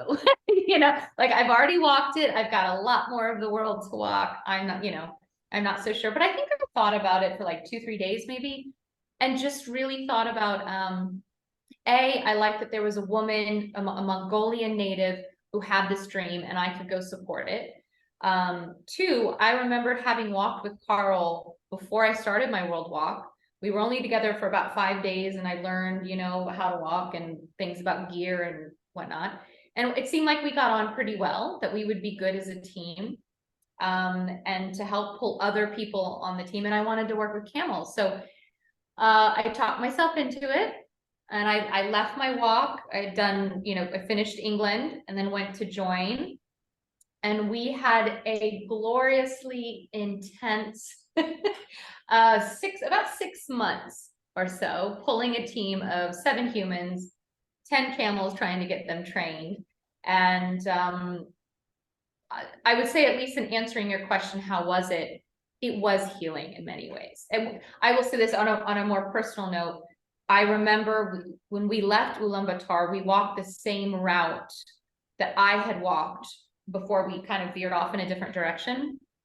And there was a statue, and it's basically like a native Mongolian. I think it's a bronze statue.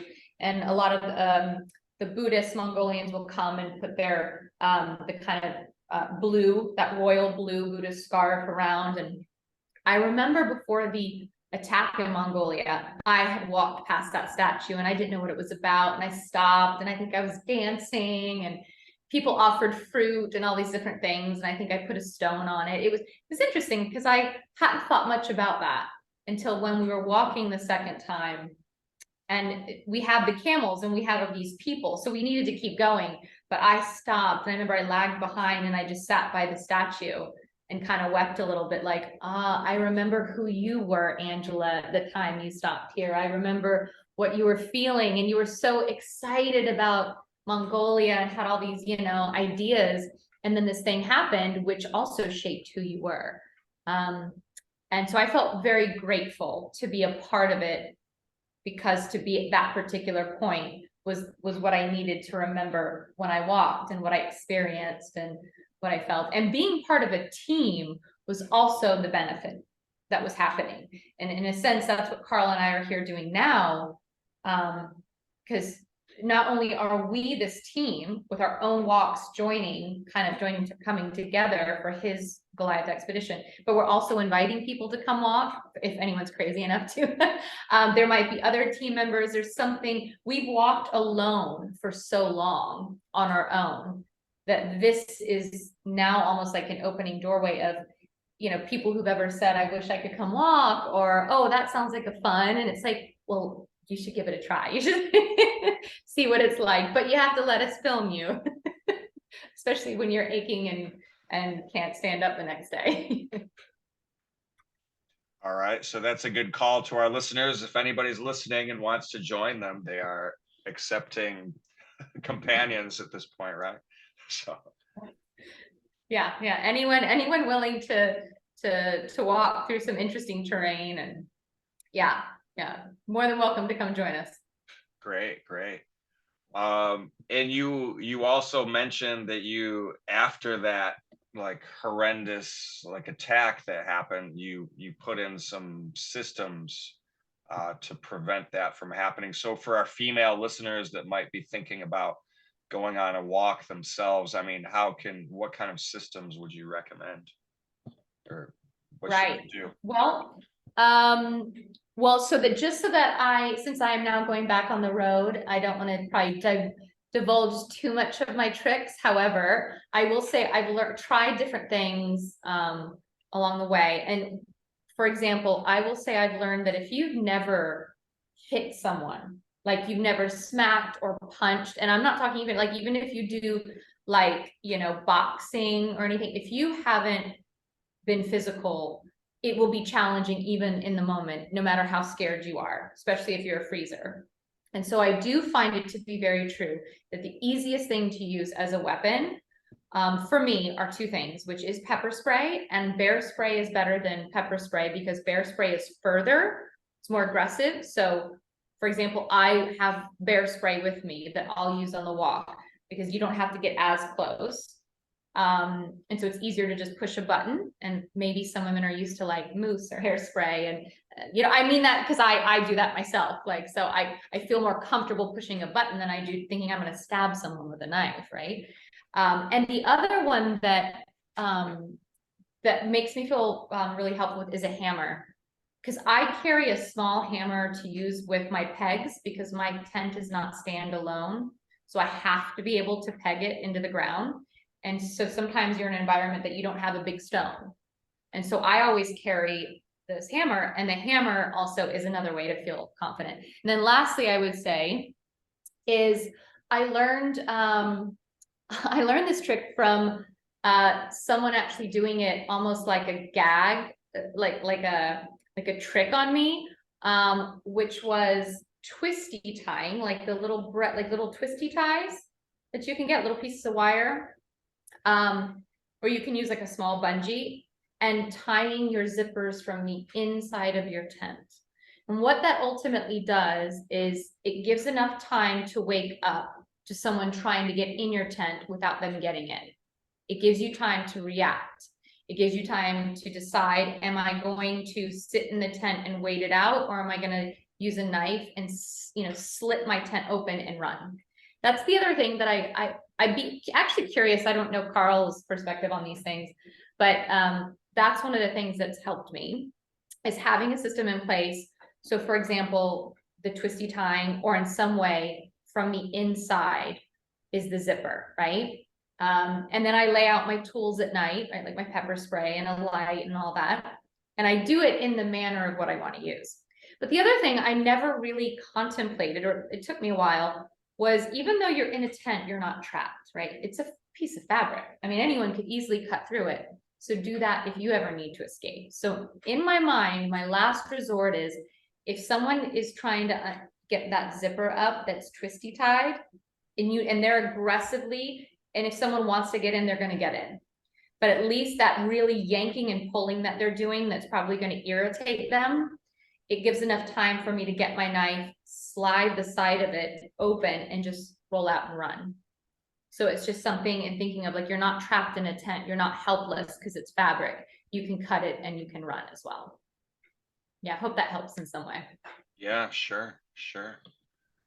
How about Karl? Any ideas there? I mean, you're a I got so many things going on in my mind now. I got all kinds of wonderful things going on in my mind. All kinds of tricks one day we could probably bring to the table. Give us one. Do you have one? There might be one I don't know about. I think we could rig up a tent pretty good. Yeah.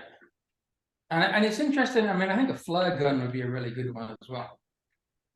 Oh, how do you see a flare gun as like a defense thing? Have you been shot in the face with a flare gun?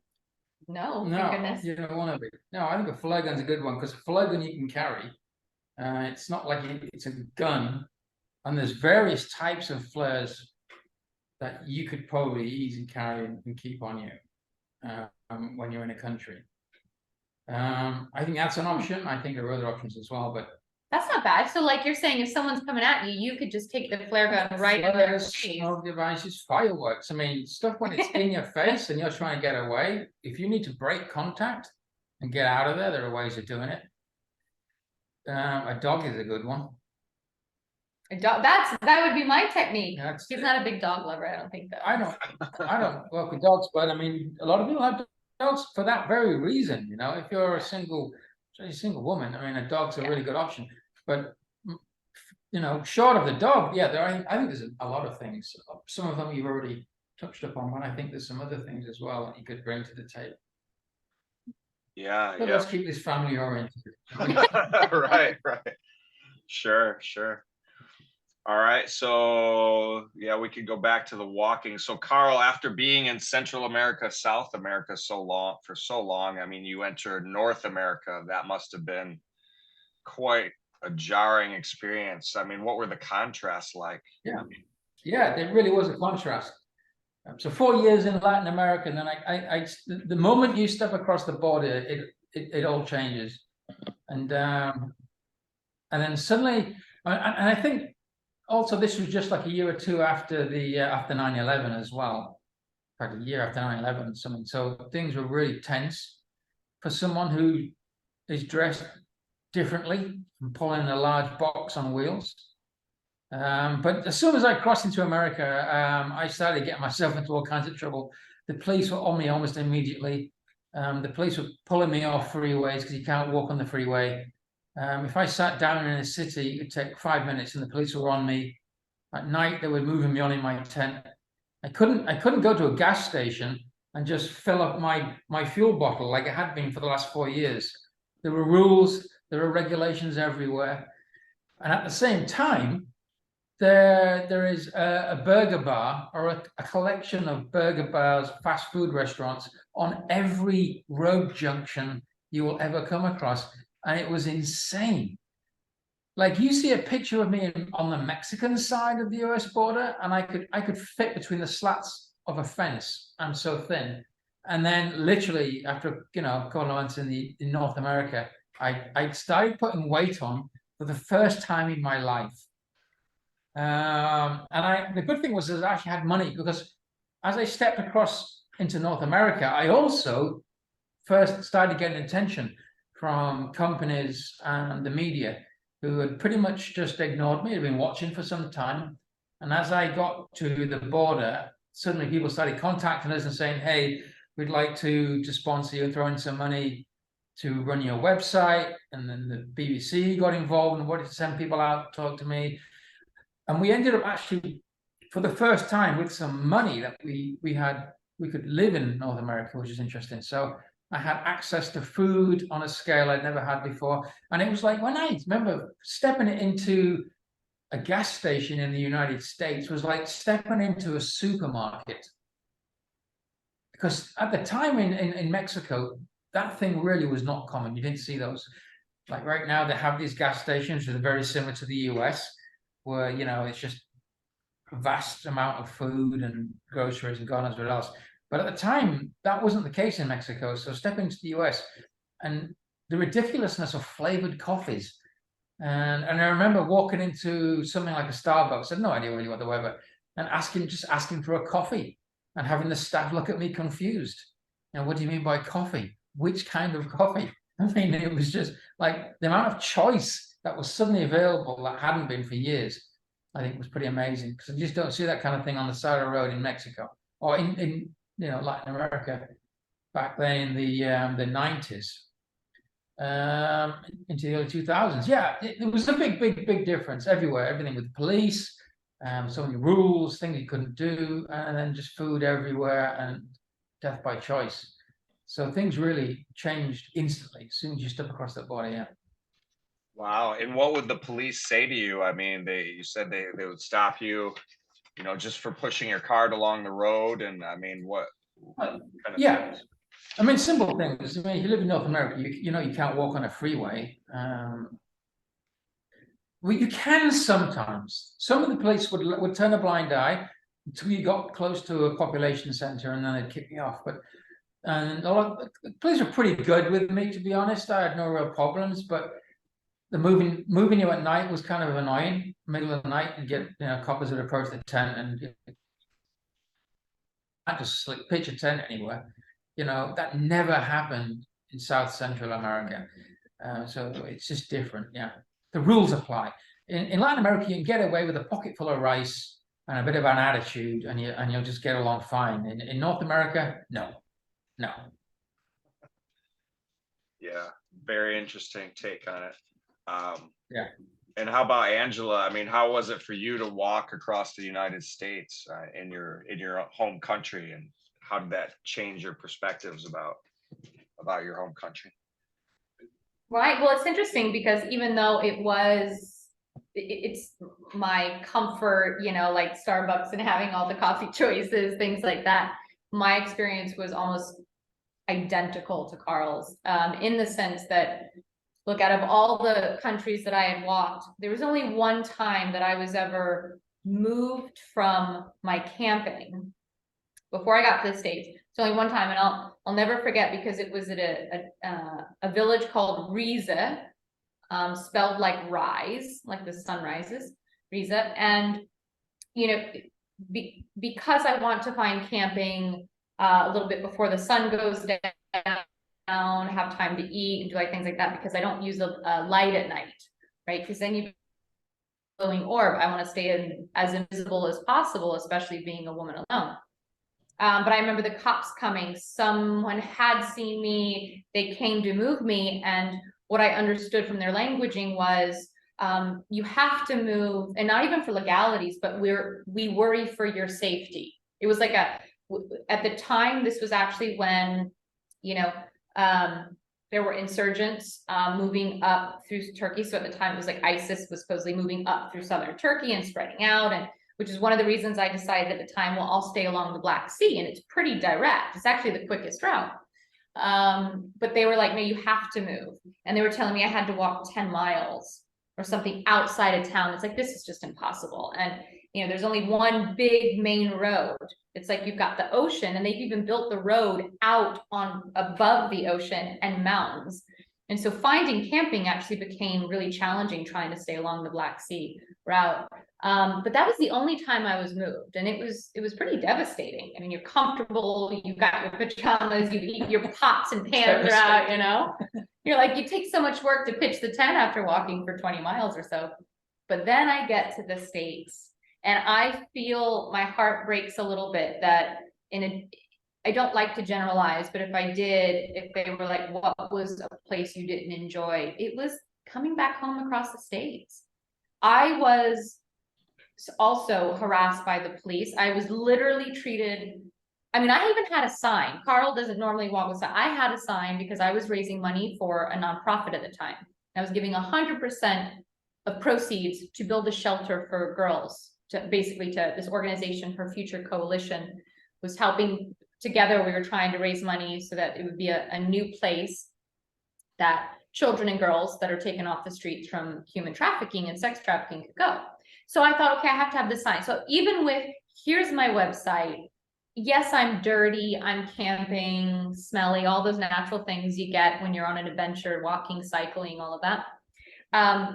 I was generally treated like just, I mean, ultimately, I have to say, I mean, I am homeless. We are homeless when we're doing this, right? But like almost like a drug addict. Like I'll never forget, I was, I think at this point I was in Illinois, and I had already been harassed by the cops. At one point, my mom had joined me.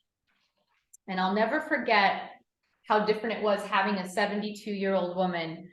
The cops were coming up to us.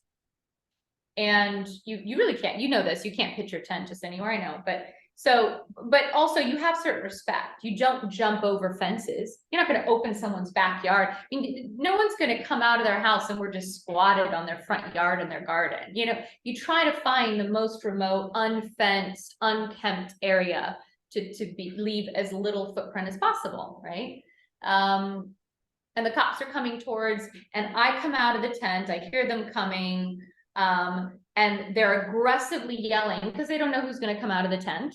They're aggressively, you know, you can't get out of here. We need you to move immediately. And then my mom, who's 72, you know, 5'1", tries crawling out of bed because she was still kind of sleeping. And she's like, what's going on? And they were like, oh, sorry, ma'am. Sorry. Oh, sorry.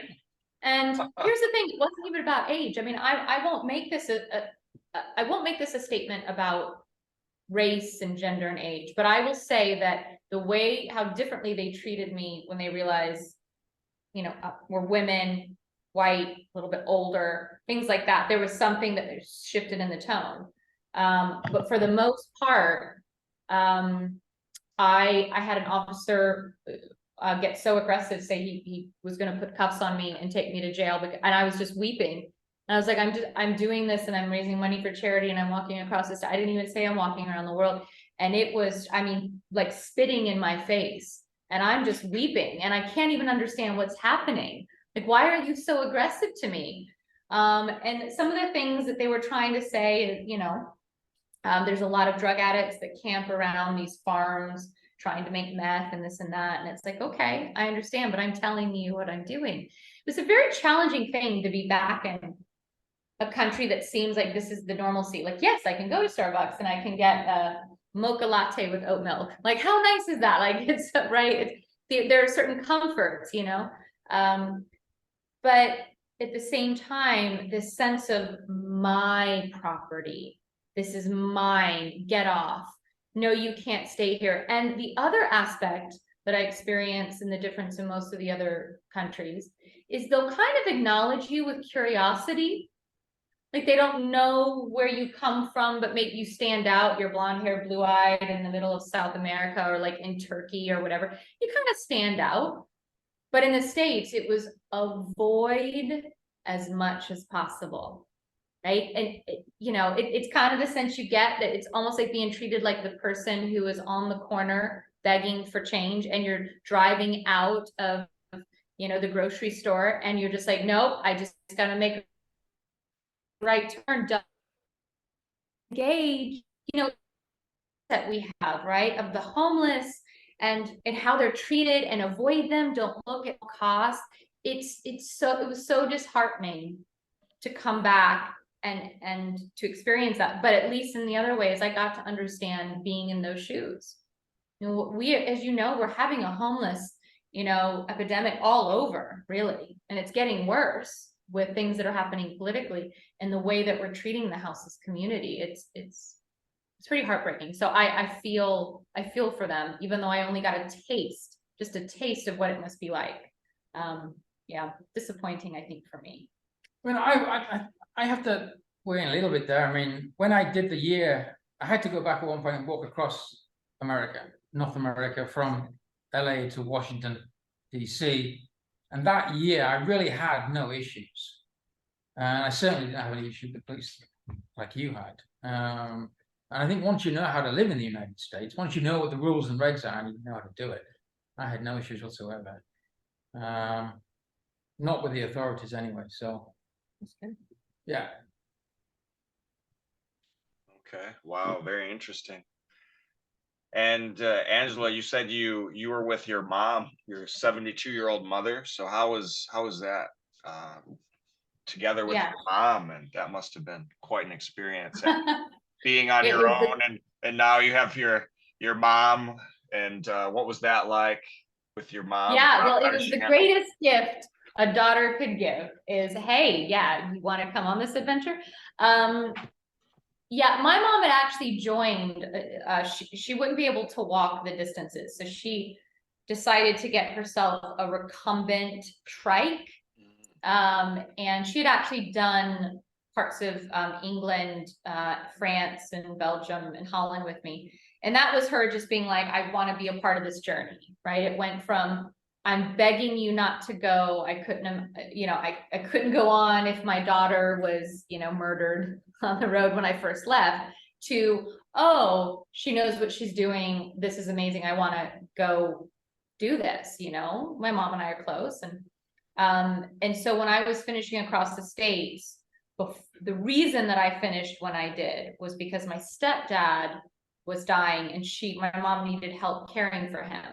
And he raised me, my stepdad. And so I wanted to be there. So when I got halfway through Europe, not even nearly as far north as I wanted, I realized that, you know, this whole experience of life on this planet is too short, and I'm not doing a walk to not be there for my dying stepdad. I mean, and my mom is asking for help. And so I flew, and I was there, and in the end, he went very, you know, pretty quickly. We knew that. And I think my mom's way of grieving was after we got rid of most of her stuff. She sold her house and whatnot. She wanted to go on the road and go across the states with me. And I was pretty resistant, don't get me wrong. I mean, I think being on the road with anyone is a challenge. Yeah. But then your mom, I mean, my mom and I get along, but I think we all know if someone's like done some kind of intense hike or cycling or whatever, it puts a strain on relationships and friendships. And so my mom was with me from Washington, D.C., almost all the way to Denver, Colorado. So Wow. she was with me for several months. And even though there were challenging times where I was cursing and having to apologize after, I wouldn't have done it any other way. I mean, we don't know how long we have with our loved ones on this planet, and it was definitely one of my mom's greatest accomplishments, and she's so proud. I mean, she was 72 at the time, and running, you know, going along the road on her little trike, carrying her own gear. She had to have her own tent, her own supplies. I just, cooked the meals, and she had a 3-pound Chihuahua with her. So there she is, just going along. And I tell you what, she would meet people and, a little bit more around her age range, and they would be just astounded, like flabbergasted that my mom was not just out on a day stroll, and I that was a gift I'm really happy that I could give to her, even though it was challenging in moments. Yeah. Wow, that sounds amazing. And so you were eating instant noodles most of the time, right? So she was also on an instant noodle diet with you, or was she? Yes. So I'm getting back to that diet now here soon when we hit the road, but it's oatmeal in the morning, noodles at night. So she says to this day that she has no interest in ever eating oatmeal again, and will never do 2-minute noodles. Maybe even borderline anything noodle related. Yeah, she's I mean, she's pretty sick of it. We should be sick of it, but the thing is, it is the most affordable, and oatmeal has a good amount of fiber. At least the noodles are empty calories, but when you can pay 30 cents a packet, I mean, because I don't have sponsors, or I've never had sponsors. So joining on this journey, it's interesting just to see kind of having some support and buying some gear and things that we need. But I had to live on $5 a day, just to live on what everything I sold to make it around the world. And flights were more expensive than expected. Visas were denied or were more expensive than expected. So even the decision for me to go to a hotel and spend $30, and that's a cheap hotel. And like in the States, that's like a Motel 6. It's like, right. I mean, to decide to do that is a huge hit. Like, what sacrifice am I going to make? Am I going to do some intermittent fasting for a while? What are we going to do here to, balance the scales? I mean, this certainly is the best diet plan out there. Do 30 kilometers a day with hardly any money, and you're gonna shed a lot of weight pretty quick. Yeah, sure. Okay. Let's see. So what would you say the biggest thing you guys have learned about yourselves while on this big epic walking trip? So how about Karl? What have you learned about yourself?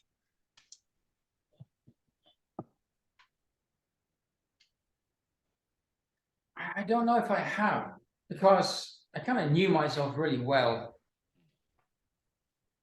The thing with the army is that they will take you to your limits and beyond over and over and over again. And so you know yourself very well. You know how you'll deal with the worst of times. You know who you are. So I don't have I don't think I've discovered anything about myself that I didn't really already know. You naturally change, obviously, over time. Anybody does. Within 20 years, I've changed a great deal. Politics, worldview, a lot of things have changed. But I mean, no, I can't say I've learned anything to be honest. Yeah, I don't know. Okay. Fair enough. How about Angela? I love how different we are. I'm like, okay, here's the list. Here's the list, yeah. No, I'm just gonna go make coffee. Wait. yeah. No, but I think just the distilled version, not to sound cliche because it, you know, was the title of my TEDx talk, but really I did learn that something like courage is something you can choose. And I just mean that to say that, you know, before I started my walk in 2014, I think I was like a lot of people where I loved reading about other people's adventures, you know, and especially like just women doing these incredible things. And you're kind of vicariously living through them. I mean, whether it took place in like, you know, like the early 1900s, you know, Gertrude Bell, you know, things that you're, it's no matter what, it's still like, wow, what an amazing life. And this comes out often, even in the way people ask me questions, is what a strong or what a brave woman you must be. Meaning you must have been that as a child. But I don't know if that was the case really, you know, for me. I mean, I think it's something we learn, right? And if we're encouraged to do that. And so I think I really just found how important it is that what we choose, especially now, defines our tomorrow, right? And so if you choose to keep on going, or this would be my kind of carry on in the list here, is I really don't believe in failure as much anymore. Because I feel like the way that we use failure is that we're judging what someone didn't do, right? But ultimately, I'm not afraid of failure. And maybe that's something just kind of learning from the walk, meaning even now, Karl and I are walkers. And it is true, we are not athletic. I mean, because we haven't been able to walk because of COVID, and I finished my walk and was looking for the next thing, and he's been waiting for the politics and countries to open and all these things. Like we have kind of like a fit to fat to fit journey at this point. Yeah. Like we, you know, naturally our body not being able to walk, you know, 20 miles or 30 kilometers every day, the body just like all of a sudden changes. It's a very different, you know, organism that we're working with. And so here we are training to do something that, as far as I know, no one has actually done. Like they've swum parts of it, but I don't know anyone who swam from Kazakhstan across the Caspian Sea. And not that that means anything to us because it's out of necessity. It is part of the walk. We're willing to do it, but I'm not afraid to fail. I mean, there could be injury, there could be all these things, whatever. It's like, but I think what I am afraid of is not doing something because I'm afraid to fail. Like I just want to experience life with that zest of why not? That's why I didn't hesitate when Karl was like, so do you really want to swim the Caspian? It's like, yes, why not? And then you start telling people and they're like, you do know that's crazy. And you're like, right. But it's just crazy enough to just feel alive and have a mission. And I think that's a part of it, is having a mission is important. If the mission is starting a business, or the mission could just be to be happy, but having that is helping so much in just the experience and the joy of this process. I mean, I have to experience getting out in that ocean when I have a deep fear of being tasted by a shark. And you know, to just get out there, and the experience of successfully getting out and having swum a good time, feeling alive and good, albeit somewhat sore in my body, you know, and knowing I went out into this open ocean, which kind of terrifies me, and I did it. Great. Like how great is that? Now let's go home and take a shower and just enjoy the journey of getting to when we actually attempt to cross the Caspian. There are no sharks in the Caspian. That's the good news. That is also probably a motivator for being able to do the Caspian. So we can all relax then. Yes. That makes it a lot better, right? Oh yeah. Nice. So what do you think the biggest thing you've learned about the world is from your adventures? Well, that much I do know. And that, I mean, for me, the first one is just how good humanity is. Coming from a military background and having dealt with the worst of humanity, I think, with the likes of Northern Ireland and such, and, you know, burying friends, and you're always you're the one on that front line dealing with all the worst that humanity has to offer. And I think when you live with that, and your whole life is about, you know, threat analysis, and you're just looking at the trouble spots. Yeah, and then you get out in the real world, and then everyone you meet, strangers, you know, from day one, people without anything are just doing what they can to help you. They don't know you, and, you know, they'll just feed you. And I've had people nurse me back to health from sickness, and everywhere you go, and every country you go, you know, be it like somewhere down in Chile, Peru, be it the United States of America, be it Russia, it doesn't matter. You know, people are people, and they are 99.9999999% good. And we tend to forget that, you know, watching the 24-hour news cycle, like where we live our lives, the world looks like the most horrific place you could ever imagine, and especially today. But in reality, the world is an incredible place, and humanity is an incredible thing. And I think that really came home hard pretty quick, which was fantastic and very inspiring. That continues, you know, that's continued throughout the entire journey, and I expect to see more of that, a lot more of that. I mean, it's not like I'm totally naive. You know, you've got to be very careful. There are bad people out there, but you very seldom meet them. Yeah, you watch me get shot tomorrow in the street. But that's, and I have the honor of bringing that message to school children, because I do a lot of talks in schools and things, and I think that's very important, that you have to remind people that that is the reality. Reality is not as sometimes as it's portrayed in the media and online and everything else. So you've really got to figure your fellow human being is an incredible thing. And, you know, a lot of people won't travel because they live with this fear. And it's a terrible, terrible thing, because there's no better education than travel. You've got to get out there and see how the rest of the world works, thinks, lives. And then you know, you start to see those cultural differences as just very thin. And the same things make us laugh, the same things make us cry.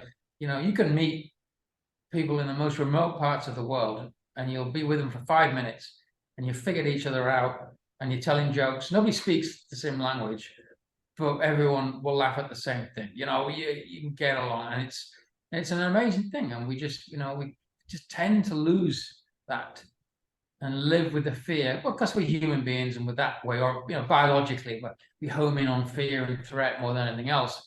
But we have to remind ourselves on a regular basis to just freaking chill out and enjoy each other. It's amazing. Get out there, go places where you probably didn't have the nerve to go. You're going to learn and experience life. That is the number one thing. Yeah. Sure. Angela agrees. How about Angela? Yeah, I mean, what I would actually just say is I agree, and I would just emphasize those points, because one is, I would say, there are times I think about, I don't know if I could have finished my walk without the kindness of strangers. Yeah, I could. As Karl said, people, you know, mending you to help. I don't know what I would have done without someone who didn't actually know me taking me in when I had dengue fever for a month, right? And so, absolutely, even though we're solo walkers, it's really, people are on the journey supporting, you know, who we meet along the way, and only hope that we're giving back to them as much as, you know, they've given to us. And then, yeah, I would say, you know, also, as Karl said, like, borders don't define us. It doesn't matter ultimately where you are anywhere physically on this planet. We are all in this together, and we all want the same things. We want love, we want to be loved, we want happiness. And yes, the culture might be different, traditions might be different, but we are all human, and that border is not what is defining who you are. I'm meaning, in a sense, I think I've learned just how much of a global society, a global village that we really are, in all of this. And to go beyond your own backyard is the only way that you're really going to experience that. And that 99% of humanity is. And people have the problem of associating, when it comes to especially political views of a planet, of a country. So they will look at a country like Iran and they associate the people with the government. They are not the same thing. So a regime that runs a country does not really represent the people. So when you look at Russia right now, or when you look at Iran, and you look at North Korea, that is not the people. What you're looking at, what you're seeing on TV is normally the conflict with a regime, a government, etc.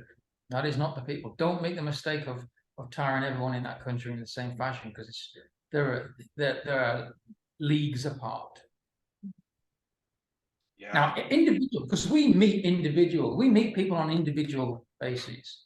Now, human beings as a group, that's a different animal. Just wanted to put that out there, okay? As Sure. individuals, best thing you'll ever know.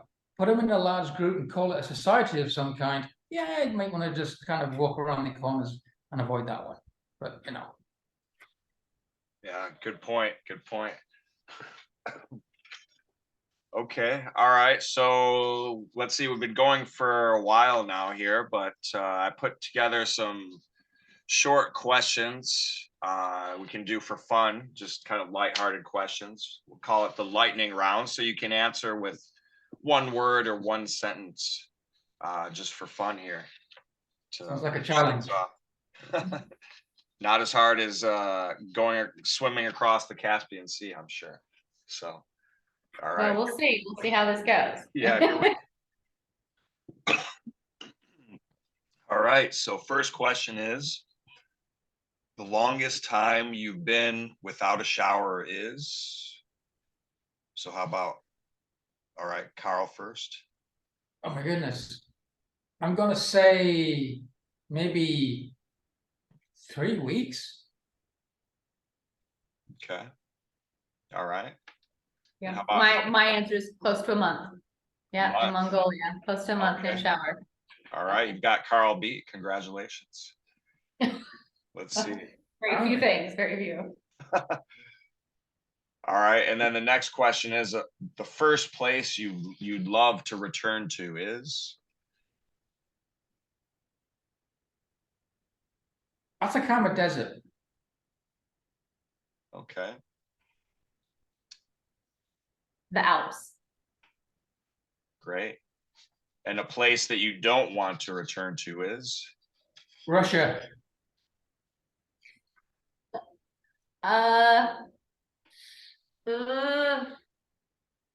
Missouri in the States.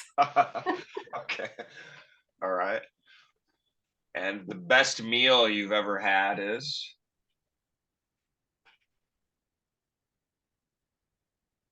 You know, as a walker, see, quick answer on this one's difficult because as a walker, any food is better. there are sometimes someone come up and give you just a piece of fruit, and like we were saying, you literally will fall to your knees in tears of joy and delight, overcome by the emotional experience, because you've been out on the road for so long in a desert somewhere, and someone just feeds you something cold and amazing, but so simple. It's really hard to put a finger on that one, because literally, if you're hungry, cold, wet, I mean. Lightning. How about a memory? Like, so I don't remember what I ate, but the best meal I remember is walking in Mongolia, someone just giving me their lunch or whatever it was in a plastic bag, and was like, just here, take it.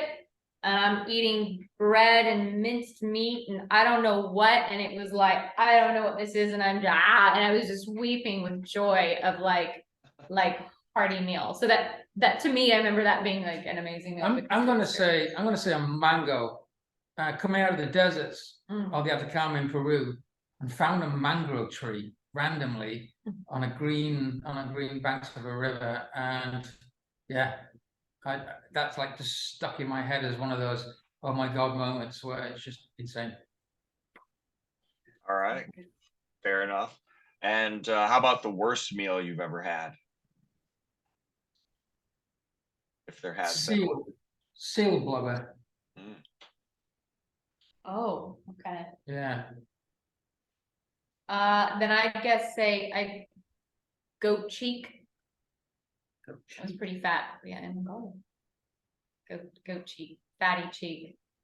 Oh, Yeah. cheek. Oh, goat cheek. I see. It's like goat. Yeah, yeah. So it was like a Oh. goat head Oh, and just okay. like pure like fatty tendon. It was no, thank you. But it was a gift. So of course you enjoy it. But the taste and even the memory, because you can't not. I would not eat it. I would never want to offend someone about their food. But it was like, you know, it was like sushi style too. Like it wasn't even really cooked. It was like a slab of fat, and you're just eating it, and the grease is just falling down your lips, and you're going, this is great. Thank you so much. You know. Yeah. All right. And the strangest place you've ever spent the night is?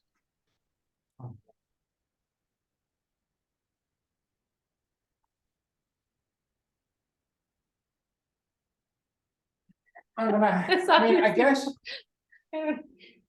I'm gonna default to a pan of ice in the middle of the Bering Sea. Again, the list is long and distinguished.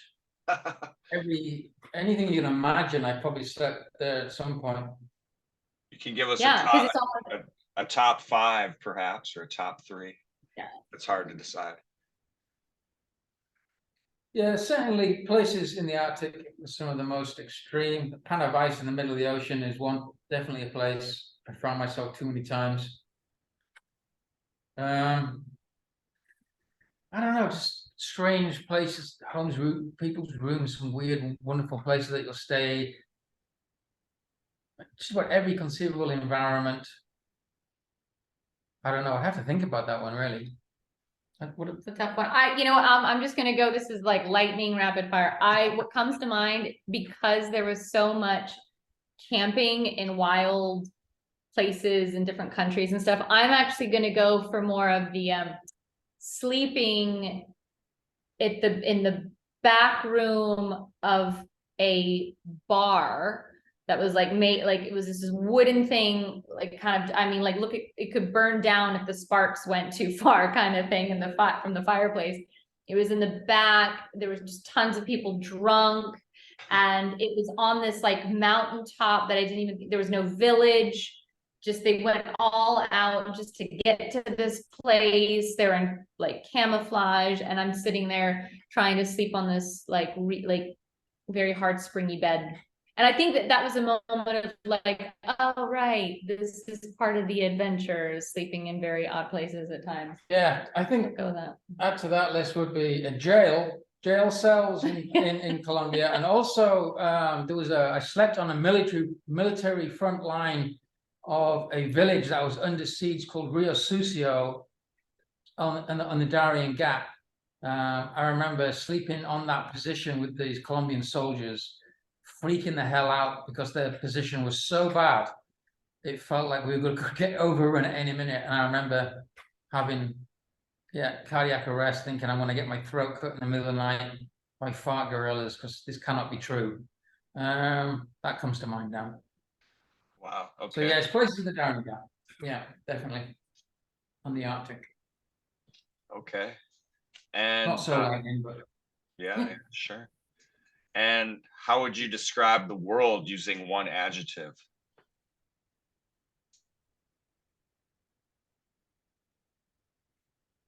Ambitious. I would say promising. Okay.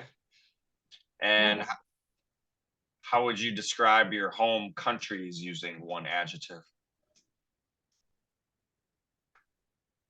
Distant. Hungry. Okay. It's hungry for the world. All right. And the most beautiful horizon you've seen is?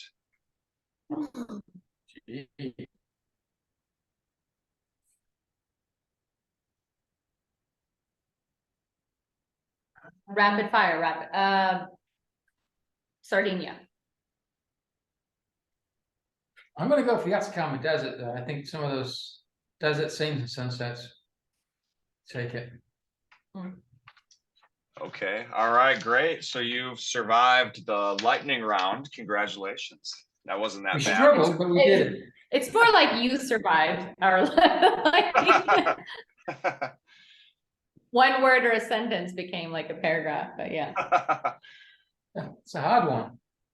Yeah. All right. So what do you have any final thoughts that you'd like to tell our listeners before we finish today? I mean, just to iterate what we said before about the world being a better place than you think. Get out there and see it. You're dying, people, but please understand, you are all dying. So life's short. Do something with it. Do the best you can. There's so much to see. Yeah.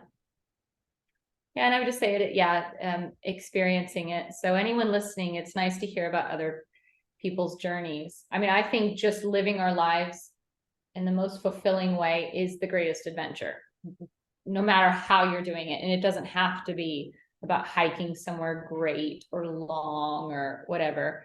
It's just finding whatever really makes you happy. It's not just traveling. It's learning. It's learning places, people, understanding. It's chasing curiosity. Travel is an amalgamation of so many things, and you're always going to be better for it. Yeah, and we'll try to take you. So as we said before, anyone is can apply to just come join us, come walk with us for a few days or a week. And we'll try to give you updates. We just put our website out, which is westboundhorizons.com. So you can just live vicariously through the journey that way as well. Yeah. And if anyone listening has ever wanted to sail or motorboat across the Caspian, send us an email. We're looking for someone. Okay. All right. Great. I think that's a good place to finish. We've been going for a while here. So thanks to both of you for coming on today. Very inspirational tales. And I'm sure our listeners were inspired to get out there and see the world and learn about themselves through this conversation. So anyway, don't forget to follow Angela and Karl and follow their journey. And we'll be rooting for you along the way. So thanks for coming on today. Cheers, buddy. Thanks for the invite. Been fun. Sure. Thanks for having us.